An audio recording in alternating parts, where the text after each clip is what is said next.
Bueno, señoras y señores, buenas tardes. Con el permiso del señor rector magnífico de la Universidad de León, estamos en la universidad y agradeciendo la presencia en la mesa del secretario de la Academia, de derecha a izquierda, el señor viceconsejero de Desarrollo Rural de la Consejería de Agricultura y Ganadería de la Junta de Castilla y León, y a mi izquierda, don José Manuel Martínez, tesorero de la Academia, y don Jaime Rojo, bibliotecario de la Academia. En primera fila verán ustedes, los que puedan verlo, están presentes autoridades muy distinguidas, el señor director del gabinete del señor ministro de Agricultura y académico, don Juan Prieto, el señor subdelegado del Gobierno, el presidente del Consejo de Colegios Veterinarios de Castilla y León y presidente del Colegio Oficial de Veterinarios de León, el señor presidente del Colegio Oficial de Veterinarios de Zamora y el señor jefe del Servicio Territorial de Agricultura y Ganadería. Señores académicos, alguna autoridad académica hay por ahí que se distrae, pero pocas más. Señoras y señores, vamos a iniciar este acto solemne que, como acabo de decir a los compañeros de la prensa, representa el día grande de nuestra academia, en el que de alguna forma nos ponemos todos de largo para contarles a ustedes lo que hemos hecho en el curso anterior y hacerles una planificación que siempre se quedará corta de lo que pretendemos hacer en el curso presente. Así que, sin más dilación, tiene la palabra el señor secretario de la Academia, el profesor Rojo Vázquez, para hacer la lectura de la memoria correspondiente a 2018.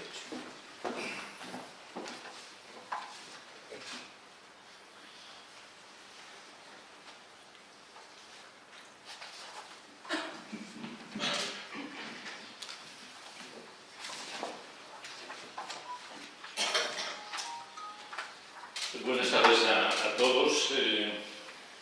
Voy a ahorrarme ya citar nominalmente a algunos de las autoridades aquí presentes, pero en cualquier caso, por supuesto, nuestro rector, el excelentísimo señor presidente de la Academia, el ilustrísimo señor don Jorge Llorente, viceconsejero de Desarrollo Rural de la Consejería de Agricultura y Ganadería de la Junta de Castilla y León, excelentísimas e ilustrísimas autoridades, señores académicos, señoras y señores. Corresponde, como ha dicho nuestro presidente, en esta solemne sesión de apertura del curso de la Academia de Ciencias Veterinarias de Castilla y León, dar lectura a la memoria del año 2018, en el que se han desarrollado las actividades que voy a relatar a continuación y que comienzan con la apertura de curso del curso pasado, del año 2018. En efecto, el día 14 de febrero de 2018 tuvo lugar el acto de apertura de curso en la Academia de Ciencias Veterinarias de Castilla y León. El discurso inaugural correspondió al académico de número, excelentísimo señor doctor don Luis Alberto Calvo Sáez, que dictó la conferencia titulada La Minotauromaquia, prédica fugaz de la cultura picasiana. En el capítulo de ingresos de académicos de número y correspondientes hay que destacar, en primer lugar y por orden cronológico, el día 20 de junio tuvo lugar el acto en el que ingresó como académico correspondiente tras la lectura del discurso titulado Las ciencias veterinarias y los alimentos tradicionales. Nos queda camino por recorrer.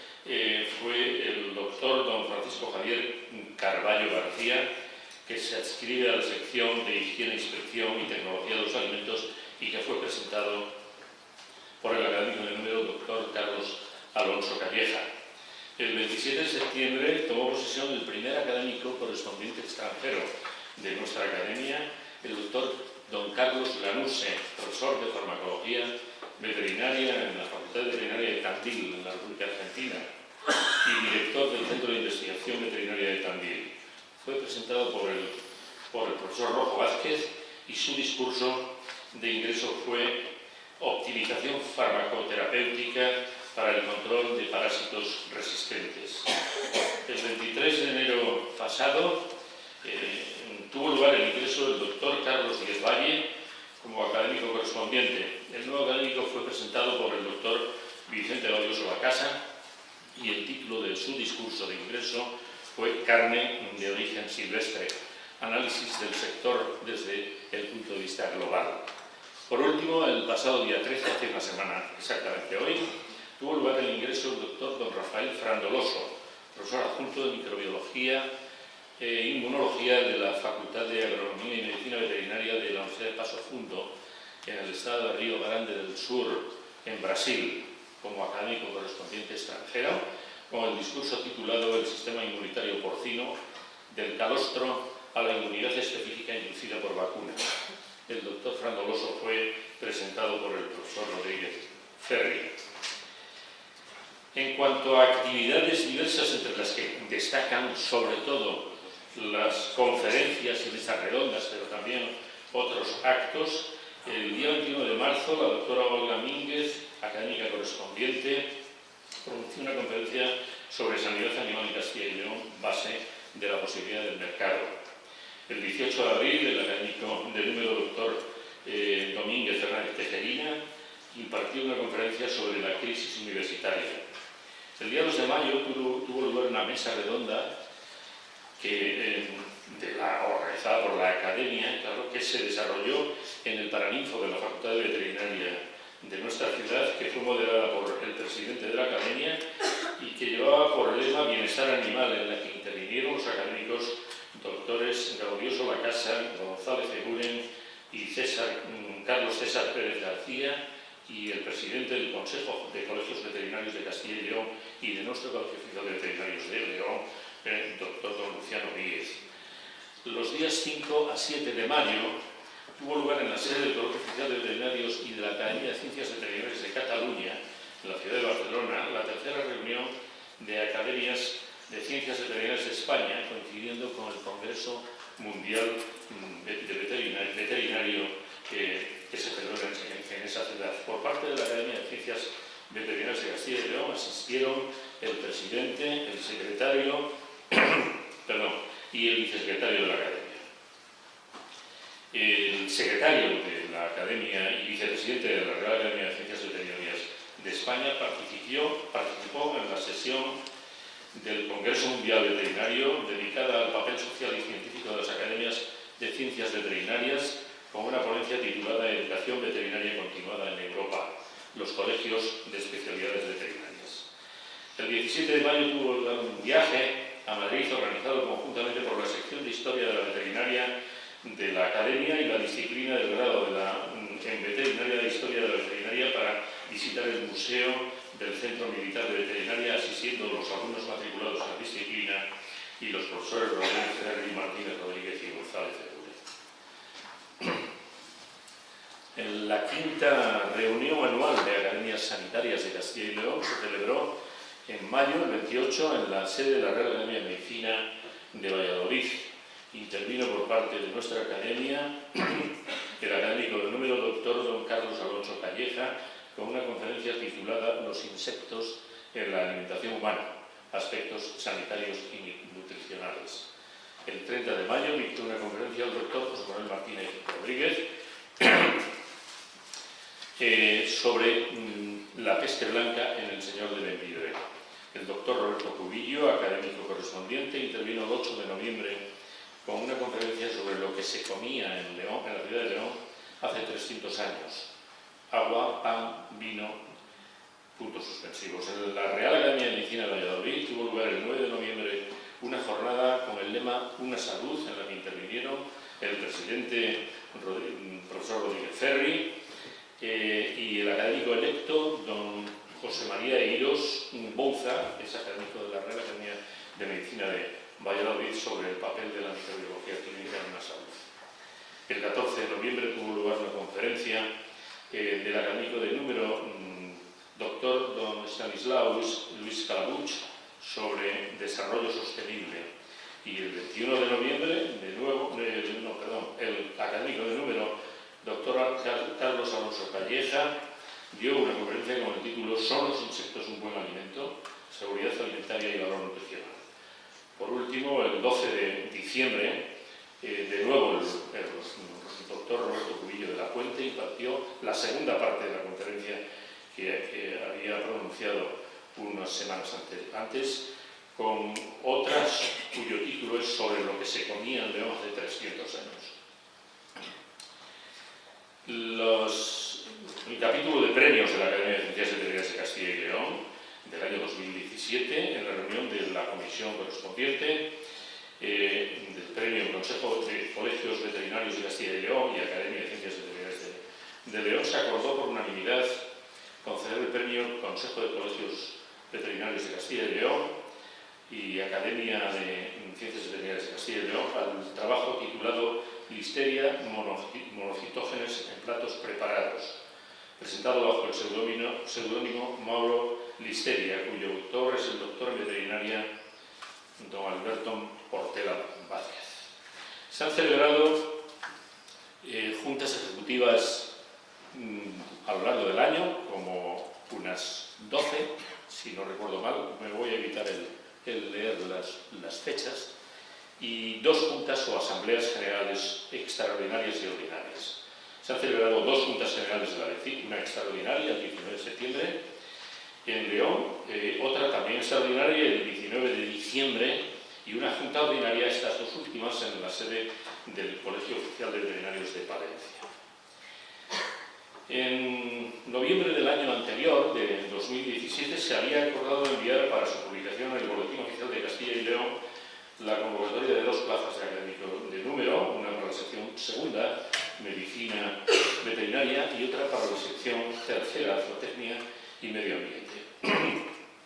Por el turno de licenciados o graduados en veterinaria con grado de doctor, 2 plazas de académico de número por el turno de licenciados o graduados en ciencias afines y con grado de doctor, claro, y 8 plazas de académicos correspondientes.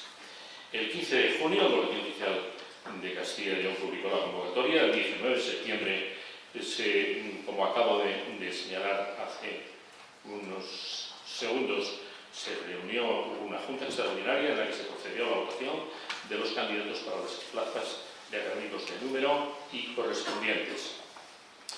Tras las votaciones correspondientes, resultaron elegidos los solicitantes que se citan a continuación.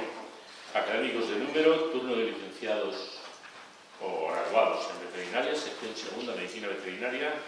Al no haberse alcanzado el número mínimo de votos en las 3 convocatorias, la plaza se declara vacante. La sección tercera, Zootecnia y Medio Ambiente, doctor don Manuel Rodríguez Pascual.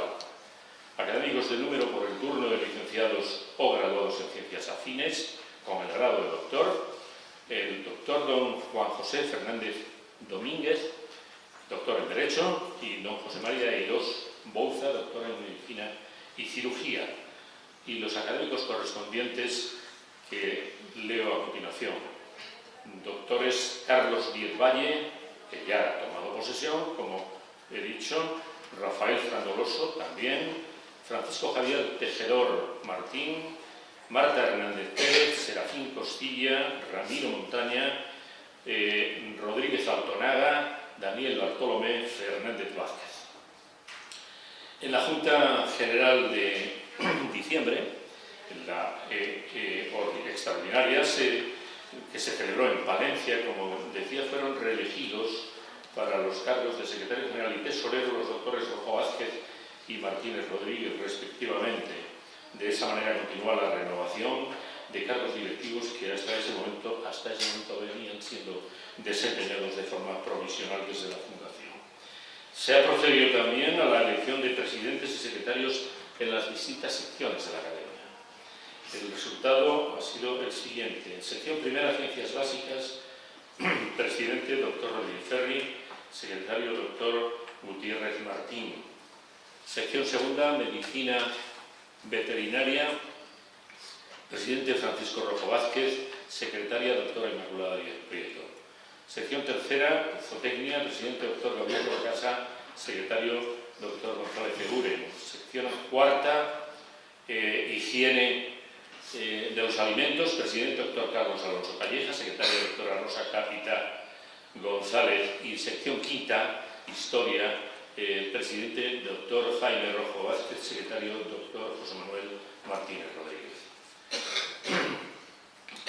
Entre otras actividades, la Academia ha continuado trabajando en la actualización y renovación de la página web, en el reglamento interno y en otras actividades, por ejemplo, la realización de escritos e informes, escritos de adhesión al reconocimiento solicitado por el Sindicato de Veterinarios de León, de reconocimiento de la condición sanitaria de la profesión veterinaria a los veterinarios funcionarios de la Junta de Castilla y León.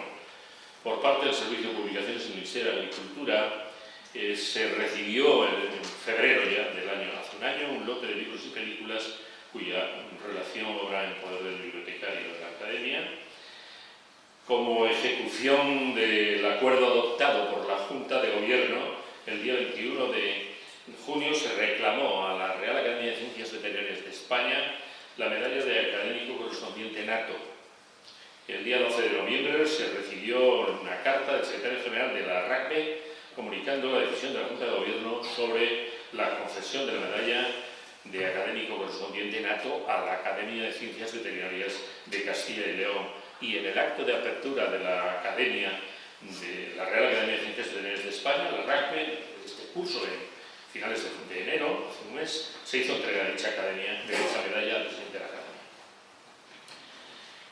Otras actividades, pues, como las desarrolladas por el doctor de Luis Calabuch en el Museo de Energía, la inauguración de la nueva sede del Colegio de Veterinarios de Valladolid, en la que intervino, en el acto, en cuyo acto intervino nuestro presidente, junto con naturalmente el académico de número de nuestra corporación y presidente del colegio, doctor Luis Alberto Calvo Sáez. El 7 de noviembre también asistieron algunos de los miembros de la Academia, presidente, secretario y el académico de número doctor Luis Alberto Calvo Sáez al 75 aniversario de la fundación de Laboratorios Ovejero, invitados por la dirección, claro, y por el doctor Juan Ignacio Ovejero Guisasola, que es académico fundador, como todo el mundo sabe, de nuestra academia. En cuanto al capítulo menos alegre, digamos un capítulo de tristeza, las necrológicas, el presidente de la Academia asistió e intervino en la sesión necrológica celebrada en la RACVE en recuerdo del que fuera académico fundador de nuestra Academia, la medalla número 1, doctor don Félix Pérez y Pérez.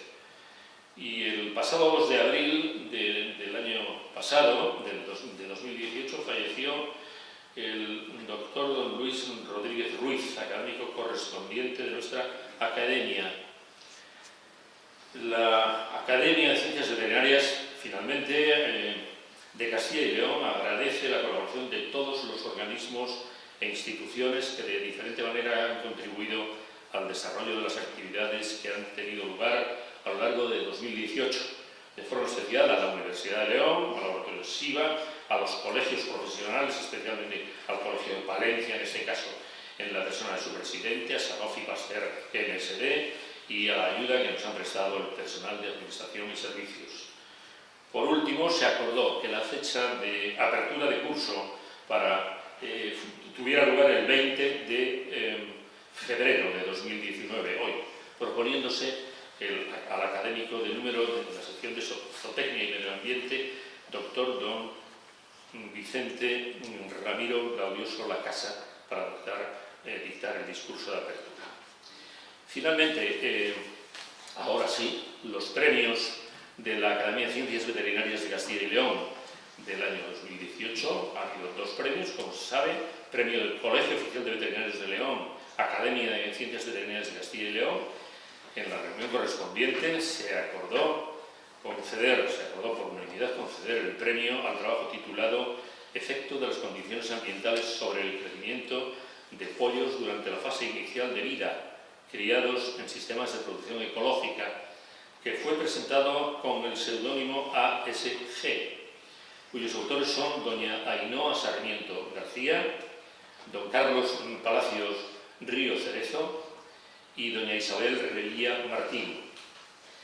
El premio del Consejo de Colegios Veterinarios de Castilla y León, Academia de Ciencias Veterinarias de Castilla y León, exactamente igual. En la reunión correspondiente se acordó por unanimidad conceder ese premio al trabajo titulado Análisis de la influencia de determinados parásitos en el pescado de consumo humano, presentado bajo el seudónimo Loicar, cuyos autores son don José Manuel Martínez Pérez y doña Isabel Mauriz Turrado. Nada más. Muchas gracias por su atención.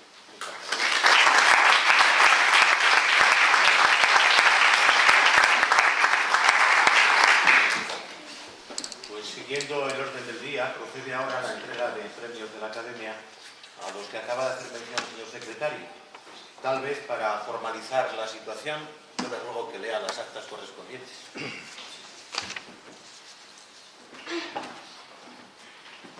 Pues sí, el acta de la reunión de la Comisión Académica de Ciencias Veterinarias de Castilla y León, Colegio Oficial de Veterinarios de León, en relación con la concesión del 6º premio Colegio Oficial de Veterinarios de León de la Academia de Ciencias Veterinarias de Castilla y León, correspondiente al curso 2018.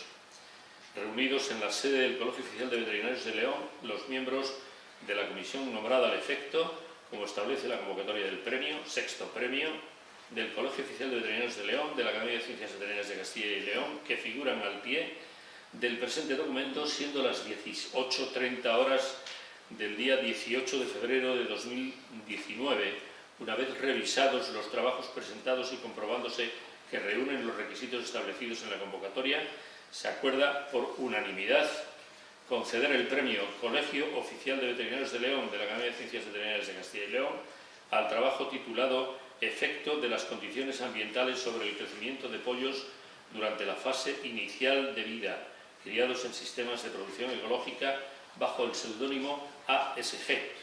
Abierto el sobre, se identifica al autor, que corresponde, en este caso, autores, que corresponden ser Ainhoa Sarmiento García, Carlos Palacio Río Cerezo e Isabel Revilla Martín. Lo que firmamos y rubricamos en León, la fecha supra, el presidente de la Academia, Rodríguez Ferri, secretario, Rojo Vázquez, presidente del Colegio Oficial de Veterinarios de León, Luciano Díez, secretario del Colegio Oficial de Veterinarios de León, José María Redondo. Muchas gracias. Pues acérquese, Ainhoa.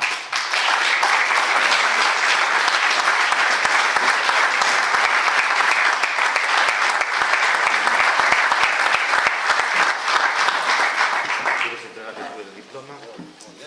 Y naturalmente el señor presidente. Entonces, por aquí levante, ¿no? Muchas gracias.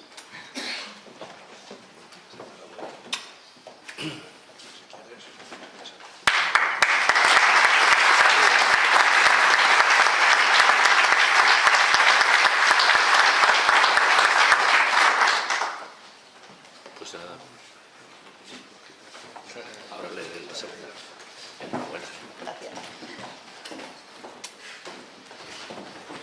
Proceda a leerle el acta segunda. La segunda, el acta de la reunión de la Comisión Academia de Ciencias Veterinarias de Castilla y León, Consejo de Colegios Veterinarios de Castilla y León, en relación con la concesión del 6º premio, reunidos en la sede del Colegio Oficial de Veterinarios de León, los miembros de la comisión nombrada al efecto, como establece la convocatoria del premio del Consejo de Colegios Veterinarios de Castilla y León y la Academia, que figuran al pie del presente documento, siendo las 19 horas del día 18 de febrero de 2019, una vez revisados los trabajos presentados y comprobándose que reúnen los requisitos establecidos en la convocatoria, se acuerda por unanimidad conceder el premio Consejo de Colegios Veterinarios de Castilla y León de la Academia de Ciencias Veterinarias de Castilla y León al trabajo titulado Análisis de la influencia de determinados parásitos en el pescado de consumo humano, bajo el seudónimo Loicar.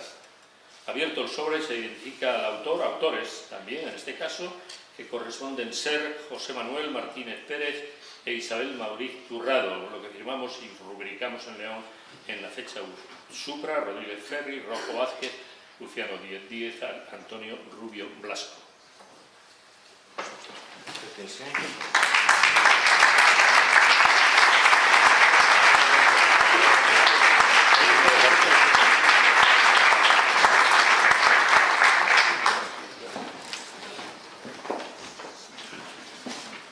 Pues brevemente, los señores premiados van a hacer una sucinta relación del trabajo realizado. Ainhoa, por favor.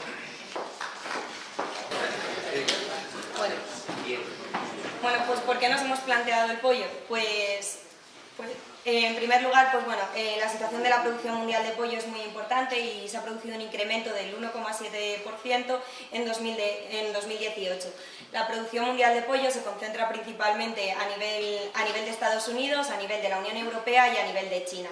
Dentro de la Unión Europea, el principal productor que tenemos pues sería el caso de Polonia, seguido inmediatamente de Reino Unido, mientras que España ocupa el cuarto lugar. La importancia del pollo, ¿a qué se debe, a qué podemos utilizarlo tanto y a qué tiene tanta importancia a nivel mundial? Pues a tres factores fundamentales. Lo primero que tenemos es que no tiene connotaciones religiosas frente a otras carnes, como puede ser el caso de la vaca o el caso del cerdo. Después también teniendo en cuenta la situación actual en la cual se prefieren productos que se puedan cocinar en poco tiempo, el pollo cumple todas estas características. Y por último, que es asociado como una carne de buena calidad, una carne saludable que tiene baja proporción de grasa. Pero, sin embargo, ¿cuál es la situación actual para el consumidor? Bien, bueno, pues gracias a la recuperación que ha tenido, a la recuperación económica tras la crisis y la información que han mostrado los medios de la producción industrial, el consumidor cada vez se centra más en lo que come, que apuesta por una producción sostenible y apuesta por el bienestar animal. Es aquí donde surge el concepto de producción ecológica. La producción ecológica no es más que una interrelación entre una producción sostenible que apuesta por el bienestar animal. Es por ello que nosotros nos hemos centrado en la producción de pollo ecológico. Bien, ¿cuáles son las principales diferencias que tiene esta producción ecológica frente a la producción industrial? Pues lo principal que encontramos es la alimentación. La producción ecológica no permite la alimentación con productos genéticamente modificados, como es el caso del maíz o de la soja. Otra diferencia muy importante, y quizá más en el caso de los pollos, es la utilización de las razas. Las razas se utilizan híbridos de crecimiento lento en el caso de la producción ecológica o la producción de campo abierto, mientras que la producción industrial utilizamos razas híbridas tipo broiler que nos permite alcanzar pesos de sacrificio muy altos en muy poco tiempo. Después, las condiciones ambientales. También es uno de los factores más importantes. Debemos de tener en cuenta que en el caso de las condiciones ambientales en una producción abierta no se pueden controlar. Y también otra de las características importantes de la producción ecológica son las instalaciones. En estas instalaciones nos permiten albergar un menor número de animales cuando lo comparamos con la producción industrial.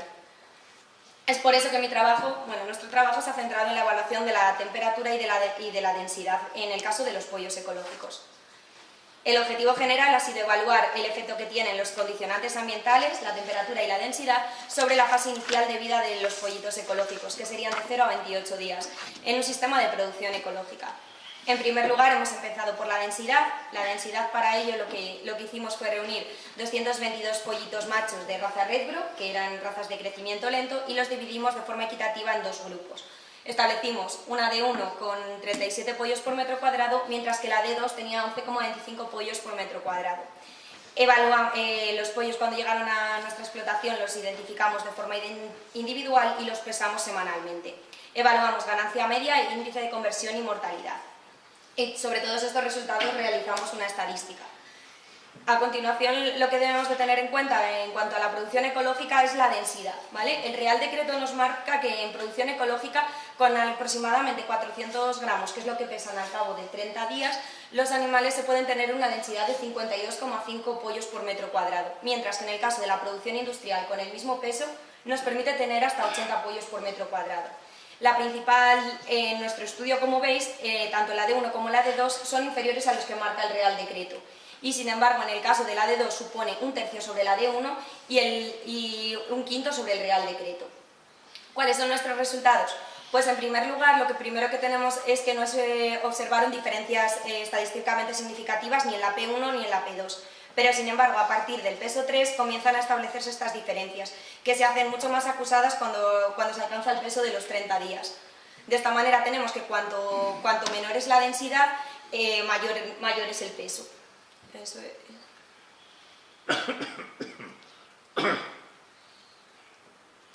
En cuanto a la ganancia media, pues observamos resultados similares. Comenzaban a ser significativamente diferentes a partir del periodo 14 y observábamos lo mismo, que cuanto menor era la densidad, mayores eran las ganancias medias tanto en cada uno de los periodos como en el periodo total. A continuación, otros de los parámetros que nos han mostrado significaciones estadísticas es tanto en el índice de conversión como en la mortalidad.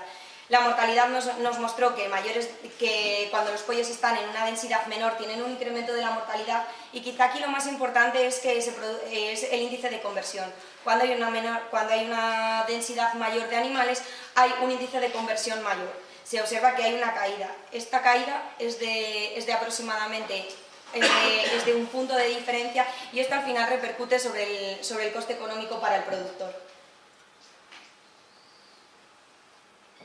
Segunda experiencia, que sería la temperatura. Lo que hicimos fue, lo primero que tenemos que tener en cuenta es que los pollos son animales homeotermos. Estos animales durante la primera semana de vida requieren temperaturas entre los 30 y 35 grados, una temperatura ambiente.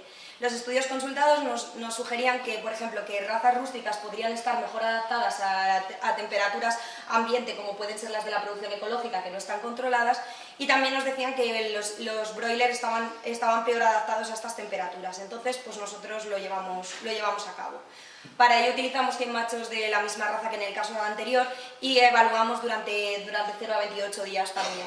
Establecimos dos grupos, un grupo T1 y un grupo T2, en el que el grupo T1 sería el control y el grupo T2 realizamos el experimento sobre él. En la primera semana habíamos bajado la temperatura a 10 grados y en la segunda semana habíamos bajado 5 grados con respecto al control. Pesamos también semanalmente y evaluamos ganancias medias, índices de conversión y mortalidad. Los resultados obtenidos, como veis, aquí se empiezan a hacer más evidentes a partir de la segunda pesada, y estas diferencias se mantienen hasta la pesada 5, donde obtenemos que los animales controles tenían casi el doble de peso con los mismos días que los animales que habían estado sometidos a un estrés por frío. Finalmente, a continuación, en la ganancia media diaria teníamos resultados similares. La ganancia media experimenta muchísimas diferencias y que se hacen evidentes a partir del periodo 7. Después teníamos que la ganancia media total también era el doble para los animales que habían estado a una temperatura normal, a la temperatura control, con respecto a los que se habían sometido a estrés por frío.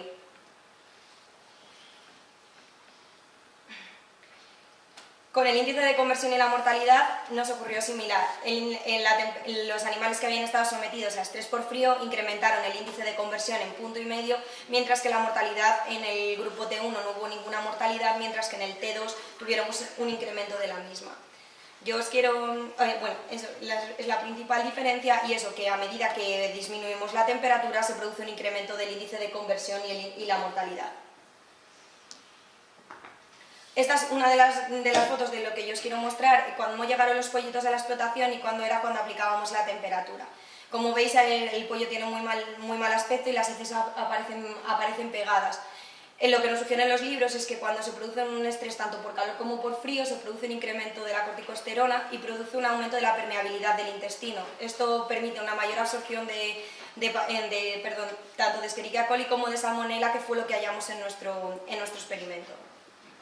Las principales conclusiones, pues podemos concluir de este experimento es que las condiciones de cría tienen una gran importancia en la producción de pollos y que juegan un papel de mayor importancia todavía en el caso de la producción ecológica.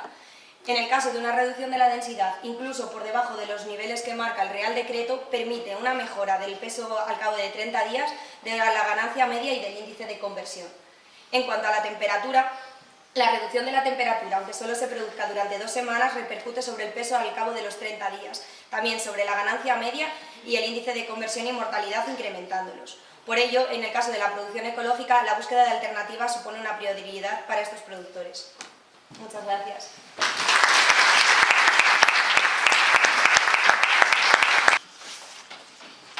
Buenas tardes a todos.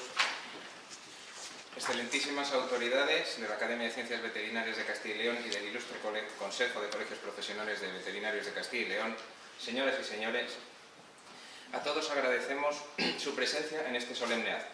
Queremos expresar nuestra más profunda y sincera gratitud al jurado de este galardón por haber estimado como merecedor de la 6ª edición del Premio Ilustre Consejo de Colegios Profesionales de Veterinarios de Castilla y León de la Academia a nuestro trabajo titulado Análisis de la influencia de determinados parásitos en el pescado de consumo humano.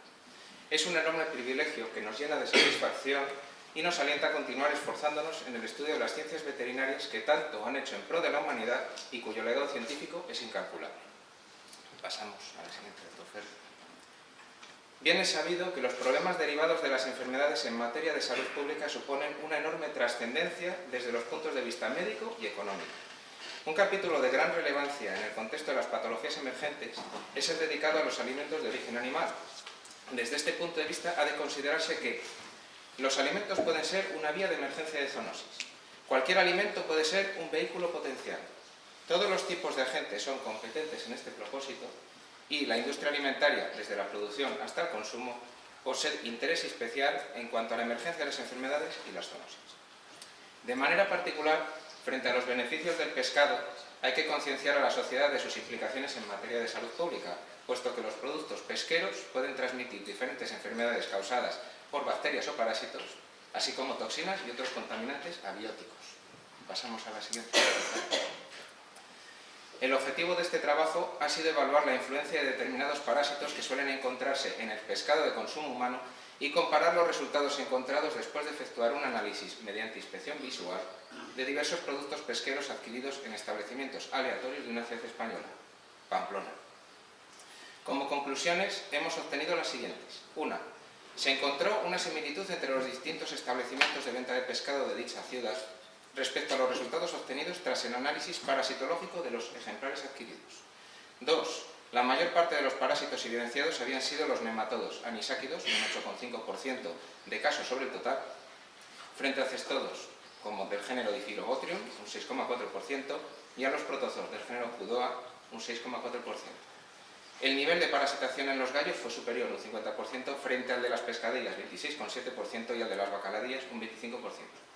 En cambio, no se apreciaron parásitos ni boquerones. Finalmente, queremos reiterar nuestro agradecimiento a todas las autoridades, profesores, así como a los asistentes que nos acompañan en este acto académico. Muchas gracias.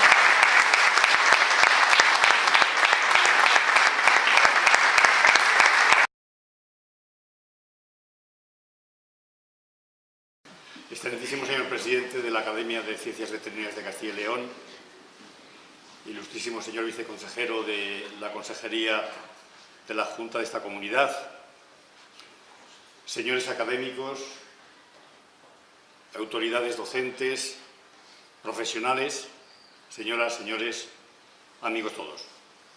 Es para mí un honor y una grata responsabilidad dar lectura al preceptivo discurso de apertura del curso académico 2019 de esta digna institución.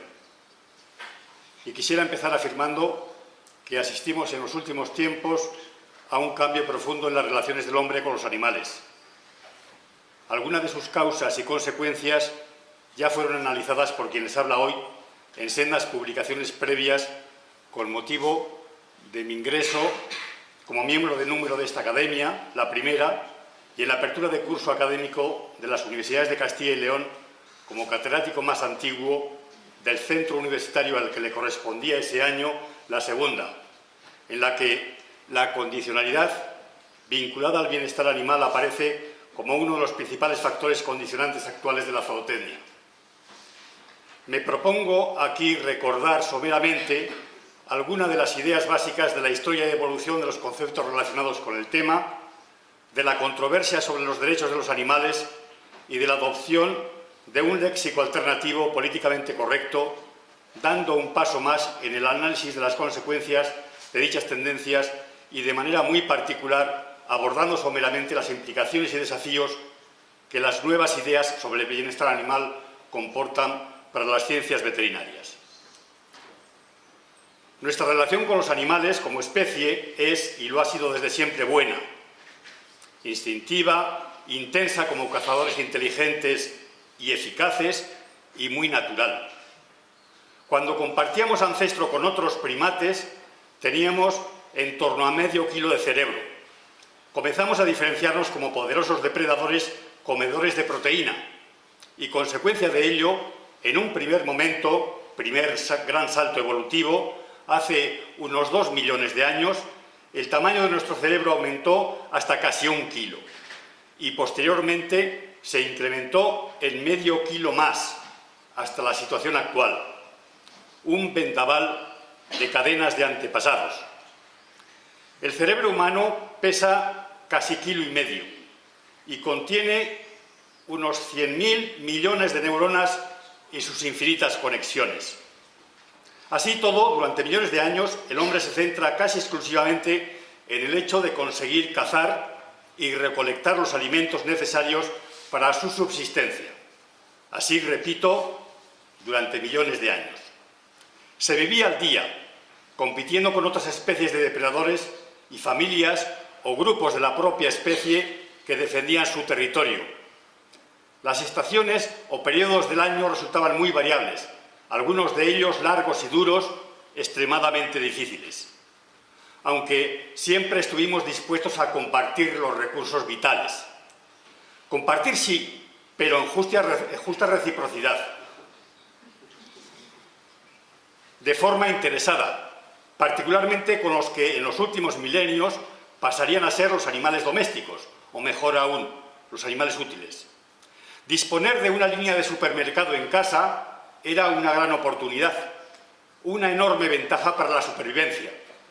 En los orígenes de este proceso podemos suponer que ciertos animales, aun siendo salvajes, en determinadas circunstancias no huyen del hombre.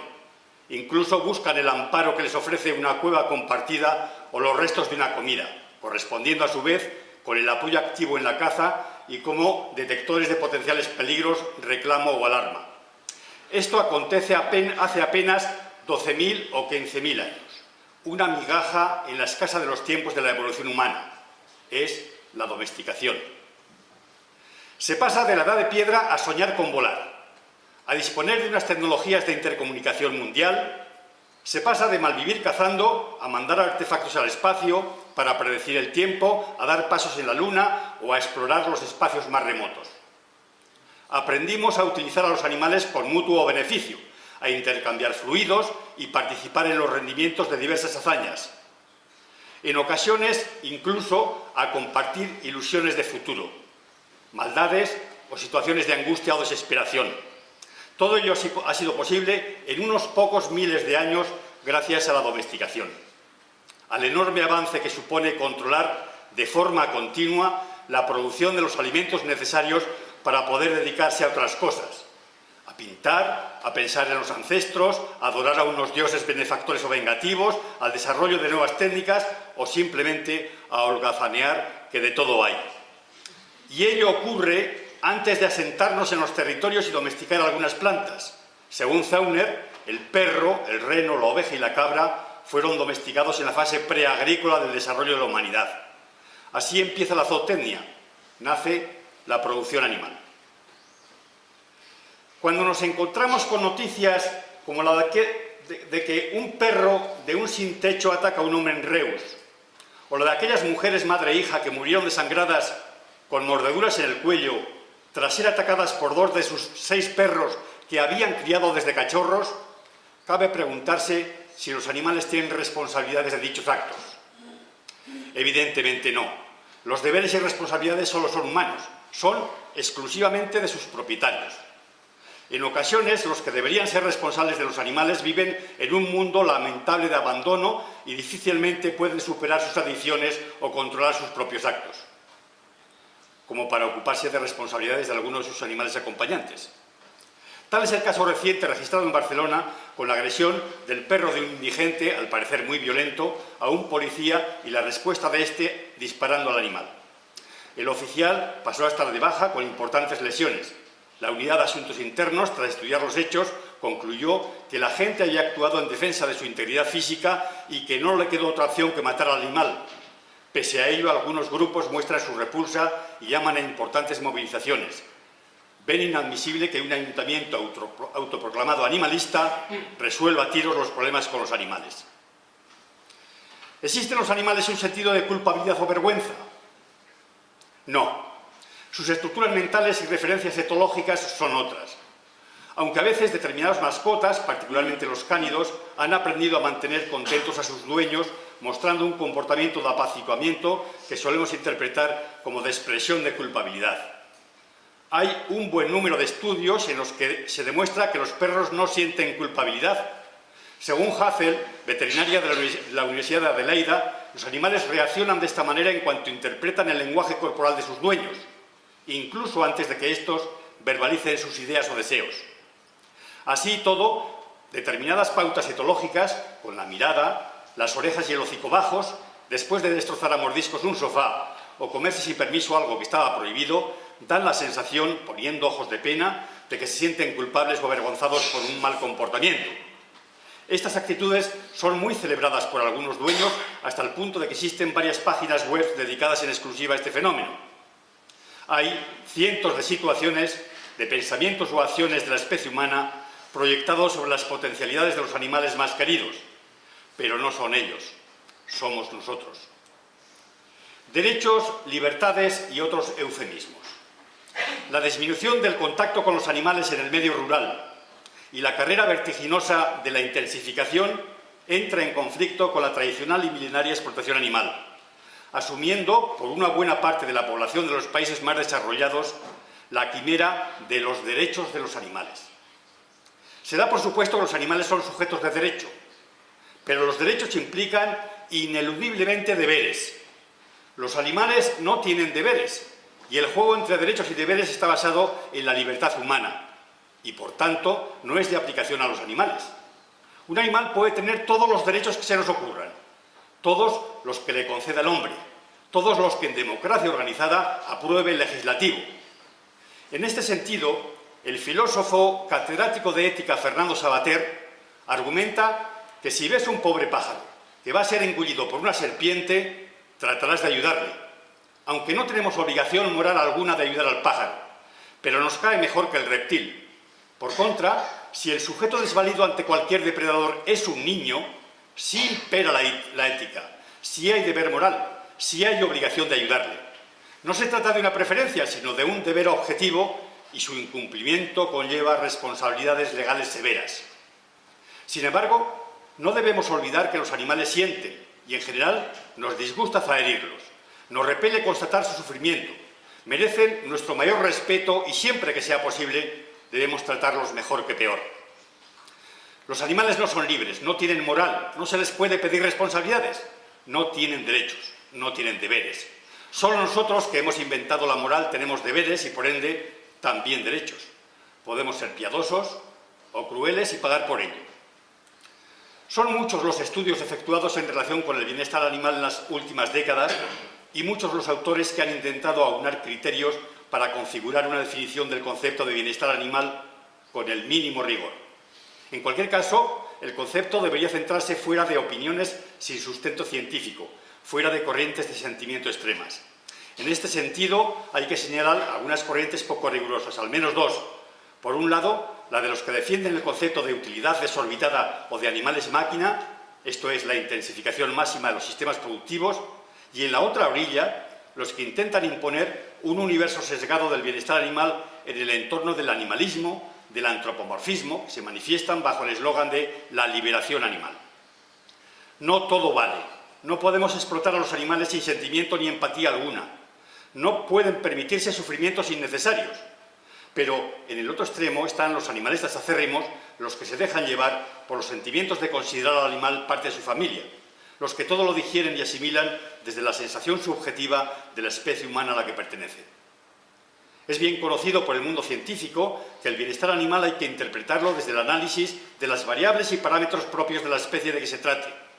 No cabe hacerlo desde la perspectiva de una especie animal distinta, ni tampoco debe ser estudiado desde las emociones propias de la especie humana, aunque a veces determinadas imágenes de la conducta parezcan ser el reflejo de nuestros propios sentimientos. Algunas manifestaciones son difíciles de explicar, o el resultado de alteraciones o desviaciones etológicas precoces, por cuya descripción Konrad Lorenz, uno de los padres de la etología, fue premio Nobel en 1973. Antropomorfismo y efecto Walt Disney. Llevamos casi un siglo bebiendo de la empatía de Mickey Mouse, personaje ficticio, fruto de un dibujante excepcional y emblema de la compañía Disney. Se trata de un antropomórfico ratón con el que nos hemos identificado millones de seres humanos en fases críticas de nuestra socialización, sensibilización y aprendizaje, el imprinting de la infancia. ¿Cómo puede ser querido un ratón? Su historia evolutiva como roedor está al lado de las ratas, cerca del hurto, la sociedad, la peste y la destrucción. Un fenómeno de la animación puede subordinar la ética de generaciones a una estética extraordinaria. Si no es un ratón, un conejo, o su pareja, o un oso yogi con pajarita morada y donaire educado. Todo se dulcifica. La serpiente no es el demonio que indujo a Eva al pecado y la desobediencia. No come pobres pajarillos indefensos ni tiernos ratoncillos, solo quiere jugar. Busca el contacto de la socialización. Los animales han estado íntimamente vinculados a nuestra evolución, a nuestra cultura, a nuestros libros sagrados, a los eventos más significativos de iconos y celebraciones. Algunos han sido protagonistas de un cierto cariño y respeto. Así, la paloma con su ramo de olivo le anuncia a Noé que ha terminado el diluvio. Es representativa y portadora del símbolo de la paz y encarna la imagen de uno de los tres divinidades del cristianismo, el Espíritu Santo. En la Baja Edad Media, San Francisco de Asís, patrón de los veterinarios, divulga y populariza la celebración del nacimiento del niño Jesús con una representación del equilibrio de la humanidad y su relación con los animales. Además del nacimiento están presentes los tres magos, reyes o no, representando las tres razas y colores del género humano conocido entonces, y en el mismo centro del pesebre el buey y la mula. Équidos y bóvidos constituían con toda seguridad el fundamento de una producción agraria imprescindible. Eran el tractor que araba la tierra y el sustento de cualquier tipo de transporte, material o humano. Pero eso sí, dejando todo tipo de referencia a la reproducción o al sexo. El buey es un toro castrado, la mula, híbrido asexuado e infecundo, fruto del cruce de dos especies distintas, el asno y la yegua, la patología de la reproducción. Establecemos lazos de empatía con los animales basados en las relaciones emotivas que se mantienen con ellos, particularmente con los de compañía, que en ocasiones pueden superar a las que nos transmiten algunos familiares cercanos. En una reciente encuesta sociológica efectuada a más de 2.000 mujeres adultas del mundo anglosajón, un porcentaje muy significativo valoraba más la relación con su mascota fiel que la que mantenía con su pareja. Prioridades, el hombre versus el animal. Un estudio reciente apunta que casi la mitad de los hogares españoles cuenta con animales residentes. En la última macroferia del sector se publicaron los datos de una encuesta nacional en la que se revela que las mascotas generan en España un negocio superior a los 1.000 millones de euros anuales. El número de servicios que se ofrecen crece cada año y también la sofisticación de los encargos, favores o atenciones prestados a los animales por este sector. Se pretende llenar vacíos de socialización y afecto, volcando toda la entrega y justificación de vida en pacientes e individuos de otra especie. Crece la humanización de las mascotas, olvidando a veces que un cachorro nunca puede ser tratado como un hijo. No pertenecen a la misma especie. Aunque no debería existir relación alguna, parece que la capacidad de amar de los humanos no es infinita, y el mayor nivel de entrega a los animales se compensa con un cierto abandono de la sensibilidad o empatía por las personas, sujetos de la propia especie. Los hechos, los cambios de tendencias, nos lo van a confirmar. Existen hombres y mujeres de todos los orígenes, edades, colores, etnias y condiciones con necesidades, pero particularmente sensibles por su debilidad, por su indefensión, son los niños. En muchas ocasiones abandonados, cuidados por sus propios hermanos, vendidos, explotados física o incluso sexualmente. Desde mediados del siglo pasado, la ONU reconoce y protege los derechos de los niños bajo la forma de 10 principios de aplicación universal. El cuarto mandamiento plasma la obligación de disponer de la oportuna alimentación. ¿Qué menos? Los animales siempre han sido animales y siempre han estado aprovechando los recursos, integrados en un ecosistema y cumpliendo una función. En los años 90 del pasado siglo, una fotografía que había ganado el premio Pulitzer recorrió el mundo revolviendo estómagos y conciencias. Los buitres no comen niños vivos.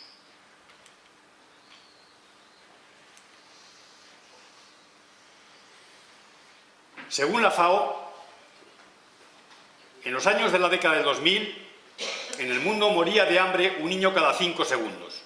En la actualidad hemos mejorado. Ahora solo muere uno cada 8 segundos. En el 2018, más de 7.000 niños murieron de hambre cada día.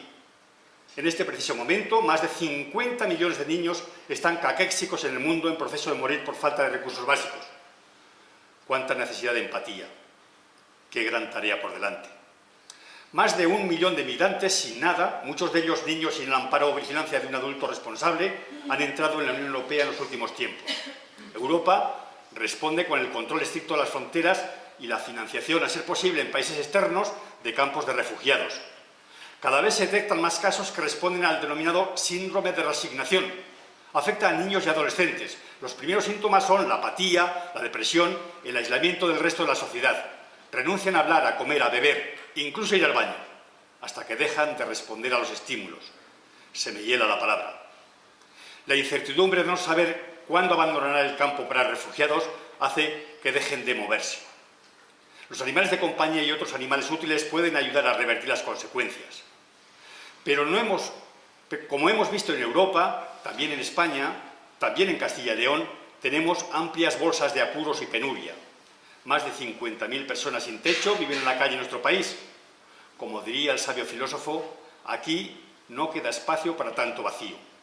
En León, según los últimos datos del INE, por cada nacimiento registrado se constatan 3 defunciones.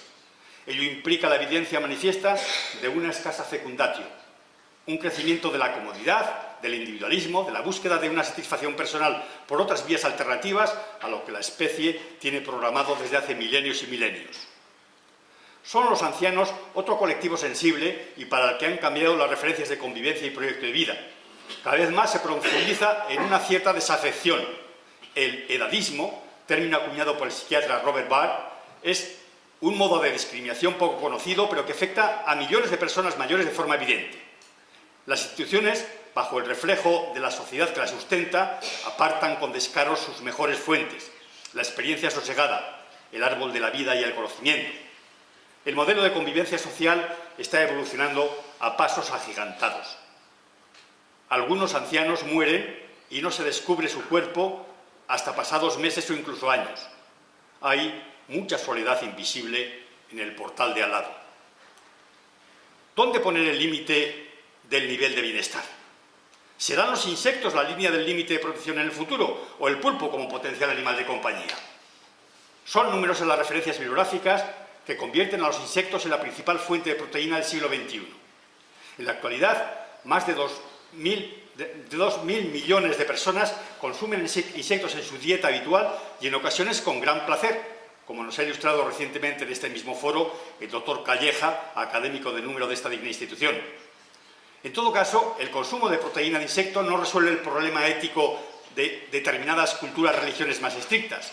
¿Dónde ponemos la raya? ¿En los mamíferos? ¿En los vertebrados con malintencionada exclusión del pulpo? ¿O en todo el reino animal? Aun admitiendo este último aserto, predicado por determinadas minorías, no habríamos resuelto el dilema ético general.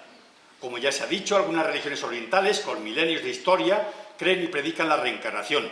Cuando caminan, apartan con una escoba las hormigas y demás insectos para no pisarlos, y se ponen una pequeña tela en la boca para evitar aspirarlos y comérselos por error. Así todo, sus principios están impregnados de ciertas incoherencias.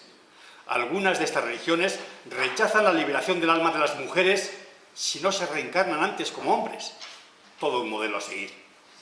En los países más desarrollados, los límites de la protección animal han ido incorporando progresivamente a los grupos animales con mayor sensibilidad aparente, más próximos a la especie humana.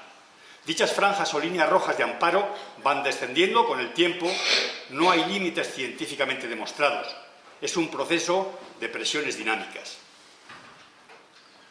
El sector ganadero de la Unión Europea representa el 45% de la producción final agraria, casi la mitad de la actividad agrícola total, con un volumen de negocios anual de aproximadamente 400.000 millones de euros y alrededor de 4 millones de empleos directos. La aplicación sistemática de las normas de bienestar tiene un impacto enorme en las condiciones de competencia equitativas de estos sectores. La respuesta social del consumo y su relación con el bienestar animal varía mucho a lo largo del tiempo y según el grado de desarrollo económico del país de que se trate. En todo caso, si tomamos como referencia los resultados de una encuesta de grandes dimensiones realizadas en USA, nos encontramos con que el 63% de los estadounidenses declaran ser sensibles al bienestar de los animales a la hora de comprar. Las mujeres más que los hombres, los millennials más que los mayores de 35 años. En España, aunque no existen datos fidedignos al respecto, sí se conocen resultados singulares de la respuesta comercial ante determinados acontecimientos aparecidos en los medios de comunicación. Tal es el caso de la emisión de un programa de una cadena nacional de televisión en el que, de forma vergonzosamente tendenciosa, se denunciaba el maltrato sistemático de todas las granjas de producción porcina en nuestro país. El programa fue grabado en el lazareto de una única explotación con alevosía y nocturnidad.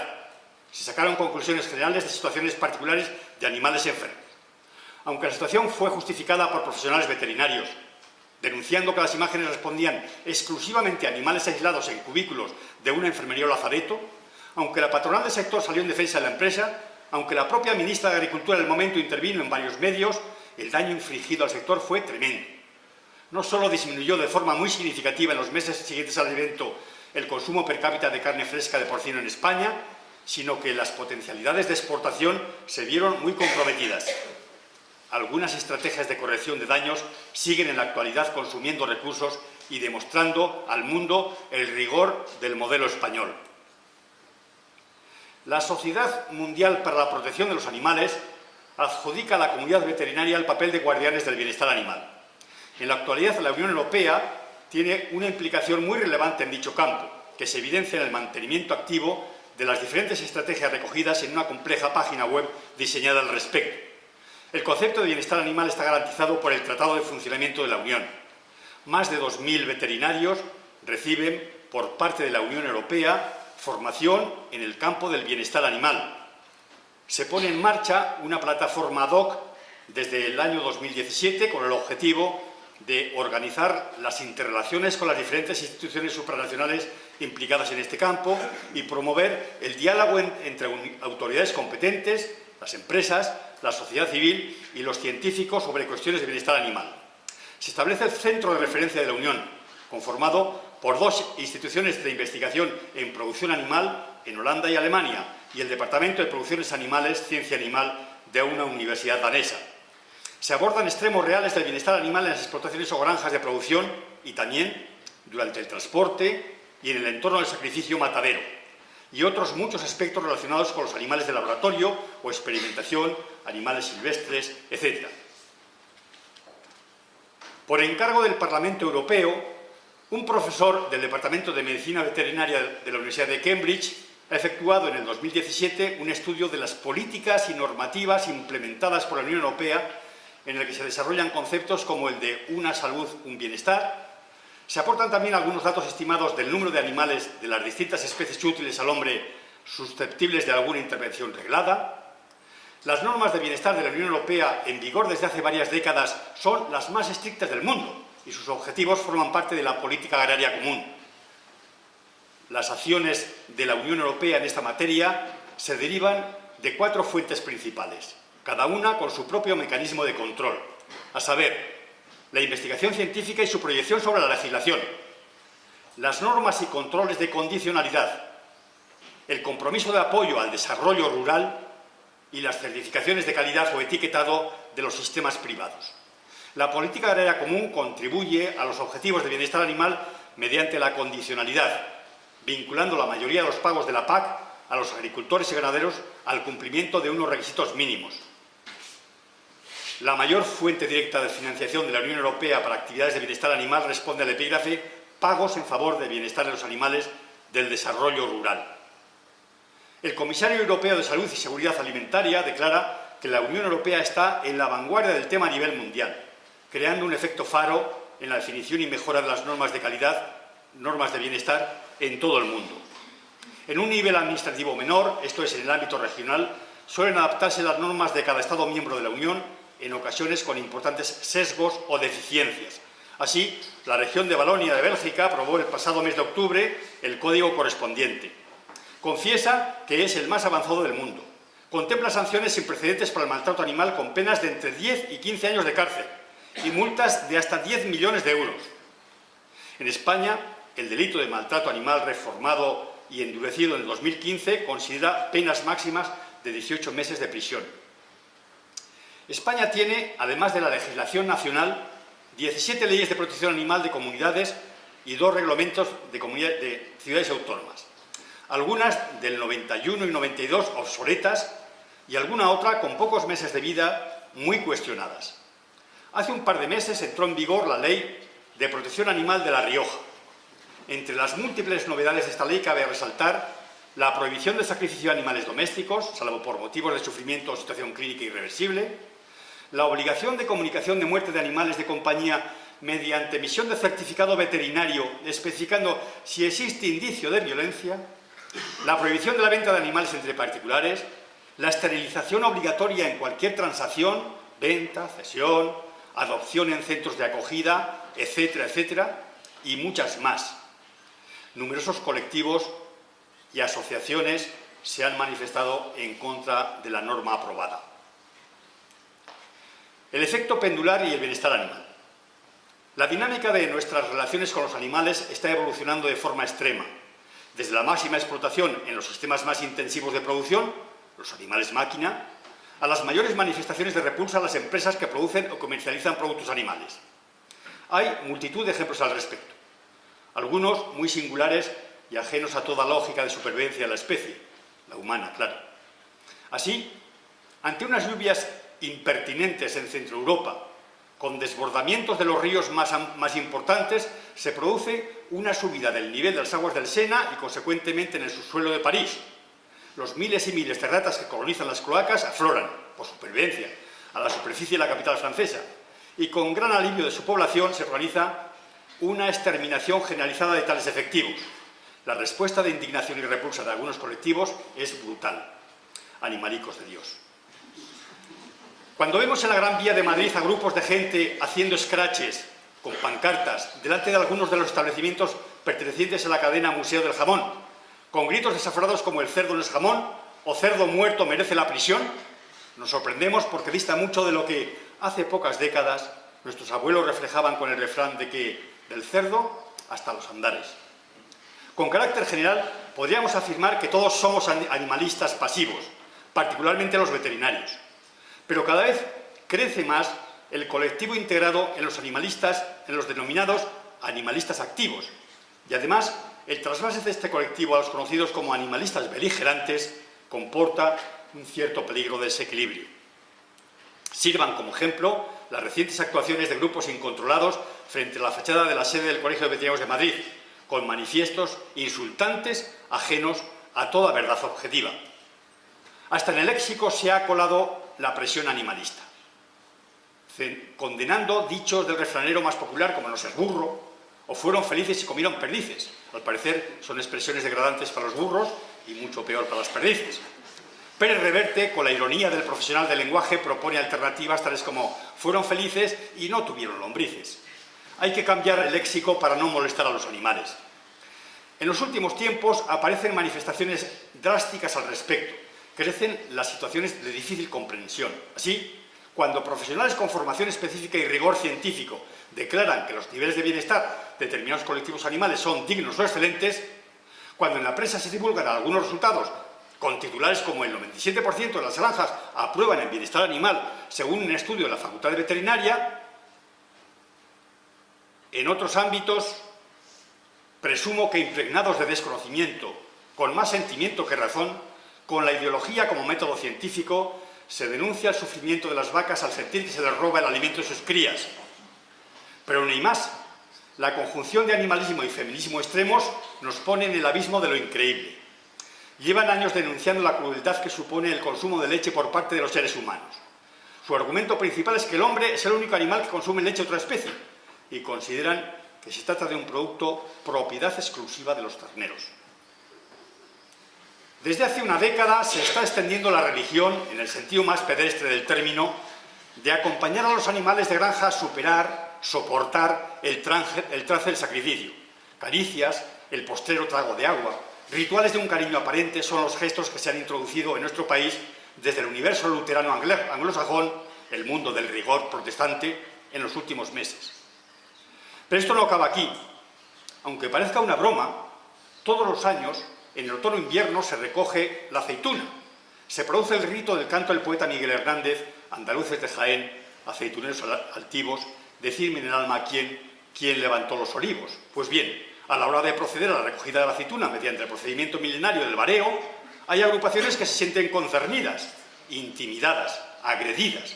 Denuncian que los olivos, que son los que producen la aceituna, son los únicos dueños para decidir qué hacer con su fruto. Que millones de árboles son apalizados, esto es, apaleados. Se reivindica la consigna del "stop a la violencia vegetal". posmodernidad, el hombre líquido, vacuidad moral. ¿De qué estamos hablando? La organización colegial veterinaria y el bienestar animal. En los últimos años, quizá contagiados por la corriente de sensibilización de ciertas capas de la sociedad, promovido por lobbies o asociaciones interesadas, la página web del Consejo General de Colegios Veterinarios de España ha estado bombardeando al colectivo profesional con noticias mil sobre casos relacionados con el tema. Quizás los responsables de dicho servicio no sean veterinarios, sino licenciados en Ciencias de la Información, periodistas contratados con una formación sesgada hacia el impacto de la noticia. En cualquier caso, hay muchas semanas en las que más de la cuarta parte de los temas considerados de interés para los veterinarios colegiados versan sobre la ausencia de bienestar animal en diferentes campos o áreas geográficas. Esta proporción temática podría representar que una cuarta parte de las disciplinas cursadas en el plan de estudios estarían sustentadas por material de bienestar animal y, como veremos más adelante, en absoluto se corresponde con la realidad. Es un reflejo del bombardeo sistemático que recibe la sociedad en general sobre el tema. En determinadas fechas, la proporción indicada es aún mayor, con algunos ejemplos sorprendentes. Se recogen noticias en relación con el tema hasta completar más de la mitad del plantel ofrecido a la profesión. El Día de los Santos Inocentes es el 100%, excepción hecha de una encuesta europea que aparece todos los días. Los criterios éticos de la relación del hombre con los animales domésticos o útiles se ha forjado en la mayoría de las sociedades civilizadas a lo largo de siglos o milenios. Más de 4.000 años en el caso de los judíos, siglos y siglos duró la digestión de una ética de relaciones con los animales para el caso de las religiones cristianas, con algunos representantes importantes como San Francisco de Asís, insisto, patrón de la profesión veterinaria. Pero en la actualidad todo discurre a gran velocidad. En un par de décadas se cambian la mayor parte de las referencias cimentadas en milenios de entendimiento. Definitivamente vamos demasiado rápido. Unas minorías con gran impulso y convicción mantienen a la sociedad dividida entre los que se dejan llevar por la corriente, incluso lo integran en sus protocolos, y los que con ojos exoftalmos son incapaces de digerir, de procesar, de incorporar a la inercia de su vida tal bombardeo. El personal de la calle, el profesional no especialista del tema, lo asimila. Por imitación, lo interioriza, lo incorpora a sus comportamientos. Es comprensible. Como ejemplo, podría contar una anécdota reciente, curiosa y amable. Desde hace años, parte del equipo que dirijo se dedica al estudio de la producción de especies cinegéticas y la mejora de su bienestar mediante el oportuno alojamiento y manejo. También a disfrutar del singular sabor de algunas becadas. La foto es de hace años. Hoy ya 5 doctores veterinarios académicos de Castilla y León. Pues bien, hace aproximadamente un año publicamos resultados de la evaluación del bienestar de la perdiz roja en granja. El servicio de prensa de la universidad, que tiene la responsabilidad de divulgar noticias y eventos de la institución, se reserva dicha noticia para pregonarla el 14 de febrero. Por cierto, con gran impacto. Con todo nuestro afecto y respeto para Carlos, el sesgo antropomórfico de la portada de la web de la universidad de ese día es determinante: San Valentín y las perdices felices. Pero en lo que se refiere a la profesión veterinaria, aquella proporción de noticias difundidas por el Consejo General no es baladí, no resulta banal, tiene sus consecuencias, cambia sensibilidades, conciencias, criterios éticos y responsabilidades deontológicas en la profesión. Y no parece razonable que un gabinete de prensa del Consejo se arrogue tal responsabilidad. No tiene la autoridad, el derecho, la formación, el criterio necesarios para materializar tal grado de impregnación en el macrocerebro del colectivo veterinario. También, hay que decirlo, el Consejo General de Colegios Veterinarios de España y el Consejo de Castilla y León, cuyo presidente nos acompaña, inician procedimientos del análisis de la situación, buscan caminos de actualización y mejora y organizan reuniones específicas al respecto. Tal es el caso de la celebrada en 2018 en Zaragoza. Entre otros, se abordan aspectos como el expuesto por Olga Mínguez, académica correspondiente de esta institución, que defendió la ponencia los protocolos de bienestar animal en el Plan Nacional de Controles Oficiales de la Cadena Alimentaria. Además, dicho Consejo General crea en el 2018 la Comisión Nacional de Bienestar Animal, con el objetivo de luchar contra el maltrato y promover el liderazgo de los veterinarios en esta materia. Un grupo de investigadores procedentes de varios organismos internacionales de prestigio particularmente del Centro de Bioética de Harvard, revela que las actuaciones de los veterinarios suelen implicar respuestas de estrés, al tener que encarar desafíos relacionados con dilemas éticos con respecto a las mascotas, a sus dueños y a la sociedad en la que están inmersos. La muestra del estudio es ambiciosa y muy representativa, casi 1000 veterinarios activos de Estados Unidos y Canadá. Con relativa frecuencia, tales situaciones no tienen una respuesta deontológica única y concreta. A veces falta una formación específica y en otras no está claro cuál es la resolución o el juicio ideal, la decisión correcta. Las potenciales obligaciones pueden estar alejadas de la conciencia ético-profesional del veterinario y generar una angustia moral enorme. Casi el 70% de los encuestados considera que los conflictos con los propietarios surgen porque no pueden hacer lo que creen que es correcto y mejor para el paciente. Los autores manifiestan que el conflicto ético causa mucho estrés y que los profesionales no tienen la formación necesaria para su superación. La formación. La profesión veterinaria es la responsable de evaluar y de supervisar la existencia de unos niveles oportunos de bienestar de los animales, en la mayoría de las administraciones del mundo, aunque no siempre. Y ello es lógico porque es el profesional que más conocimientos básicos incorpora en su formación. Pero he dicho conocimientos básicos. Y ciertamente no puede decirse lo mismo de una formación específica más vinculada a la protección animal. La Asociación Mundial Veterinaria prioriza, dentro de la educación o formación de la profesión, el bienestar animal. En la última década, desde diversos ámbitos internacionales, se viene proclamando la conveniencia de una formación más profunda de la profesión veterinaria en este ámbito. La OIE, en numerosos eventos celebrados al respecto, resalta la trascendencia de abordar una mejora en los planes de estudio de la profesión. En el 2017 publica y difunde un documento sobre la Estrategia Mundial del Bienestar Animal. Declara que es una cuestión de política pública nacional e internacional, compleja y de múltiples facetas, con dimensiones científicas, éticas, económicas, legales, religiosas, culturales e implicaciones comerciales cada vez más importantes. Se trata de una responsabilidad compartida entre gobiernos, comunidades, personas que son dueñas, que cuidan y utilizan animales, y la sociedad civil, resaltando la trascendencia de las instituciones educativas, los veterinarios y los científicos. En la Unión Europea, desde los años 70 del pasado siglo, Directiva 1027, se introduce en los contenidos de la formación curricular del veterinario conocimientos sobre el comportamiento y protección de los animales, que deberán transponerse a todos los estados que la integran, también España. En el presente siglo, dicha norma es sustituida por nuevas directivas y se sigue insistiendo en que la formación del veterinario incluirá la etología y protección animal como materia específica de producción animal. En nuestro país, la interpretación laxa de la normativa, por un lado, la invocación de un mayor sentido de autonomía universitaria aprovechada por las comunidades más singulares, por otro, y la particular confección de los planes de estudio de cada facultad, la política universitaria poco universal, ha conducido a que la sustancia de formación del veterinario en lo que se refiere a la protección animal sea poco homogénea u homologable en los diferentes centros y en algunos casos casi nula. En puridad, siguiendo las recomendaciones de los órganos supranacionales anteriormente citados, el veterinario debería disponer de los conocimientos y aptitudes necesarios para resolver todos los extremos vinculados al bienestar animal, pero además debería ser capaz de informar y enseñar dichos conocimientos a operarios, a ganaderos y a políticos relacionados con los animales. Los Estados miembros de la Unión Europea son los responsables de habilitar los mecanismos para el cumplimiento de tales objetivos y también de la formación continua de los profesionales al respecto.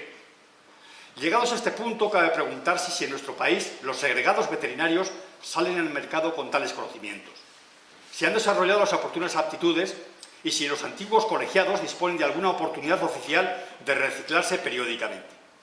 Resulta tentador pensar que sí, pero una cosa es el deseo optimista y presumo que otra la realidad. Haciendo una síntesis del proceso, podríamos afirmar que existe una ciencia animal, aplicada al bienestar de las diferentes especies objeto de estudio de las ciencias veterinarias, y que se produce una sensibilización social en determinados campos que induce a los responsables políticos a legislar al respecto, que se generan unos conocimientos y se desarrollan unas habilidades, cuerpo de doctrina de la pertinente disciplina de formación que podría habilitar a los futuros profesionales para evaluar el estado del bienestar animal. Ante la creciente relevancia social del tema, el Ministerio de Agricultura, en el mes de julio pasado, edita una revista general del derecho animal, en cuyo primer número participamos colaborando con los doctores Aparicio de la Facultad de Veterinaria de Cáceres y Alonso de Vega de la de Murcia, en un análisis de la formación de los alumnos de veterinaria en España en el tema que nos ocupa. Los resultados son muy diversos y poco homogéneos, tanto en las denominaciones de dichas asignaturas, cuanto en la temática y extensión de los programas docentes. En buena parte de los casos se cursa con la etnología, con una distribución de créditos derivada en cierta medida de la formación o afinidad por las materias del profesor responsable. En más de la mitad de los casos no aparece el término bienestar animal, siendo asimilado por los de etnología, etología, protección animal, domesticación o simplemente biología. Paradójicamente, la única titulación con una asignatura denominada bienestar animal y con el mayor número de créditos dedicados al tema no es una facultad de veterinaria al uso, sino la que imparte el grado Ciencia y Salud Animal en la Universidad de Lérida.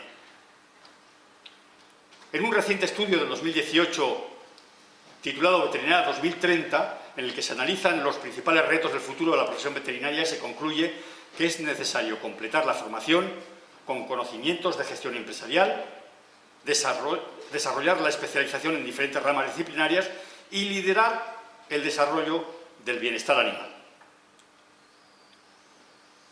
Perspectiva de futuro. La primera y principal conclusión a la que podemos llegar aquí es que, con el permiso de San Antón, la profesión veterinaria deberá estar preparada para el estudio de todas las estrategias y habilidades conducentes a la mejor protección de los animales. Pero falta formación, tanto en el ámbito productivo como legal, y una reflexión profunda de las bases de la profesión veterinaria. La melancolía colectiva de haber perdido una referencia milenaria de nuestra relación con los animales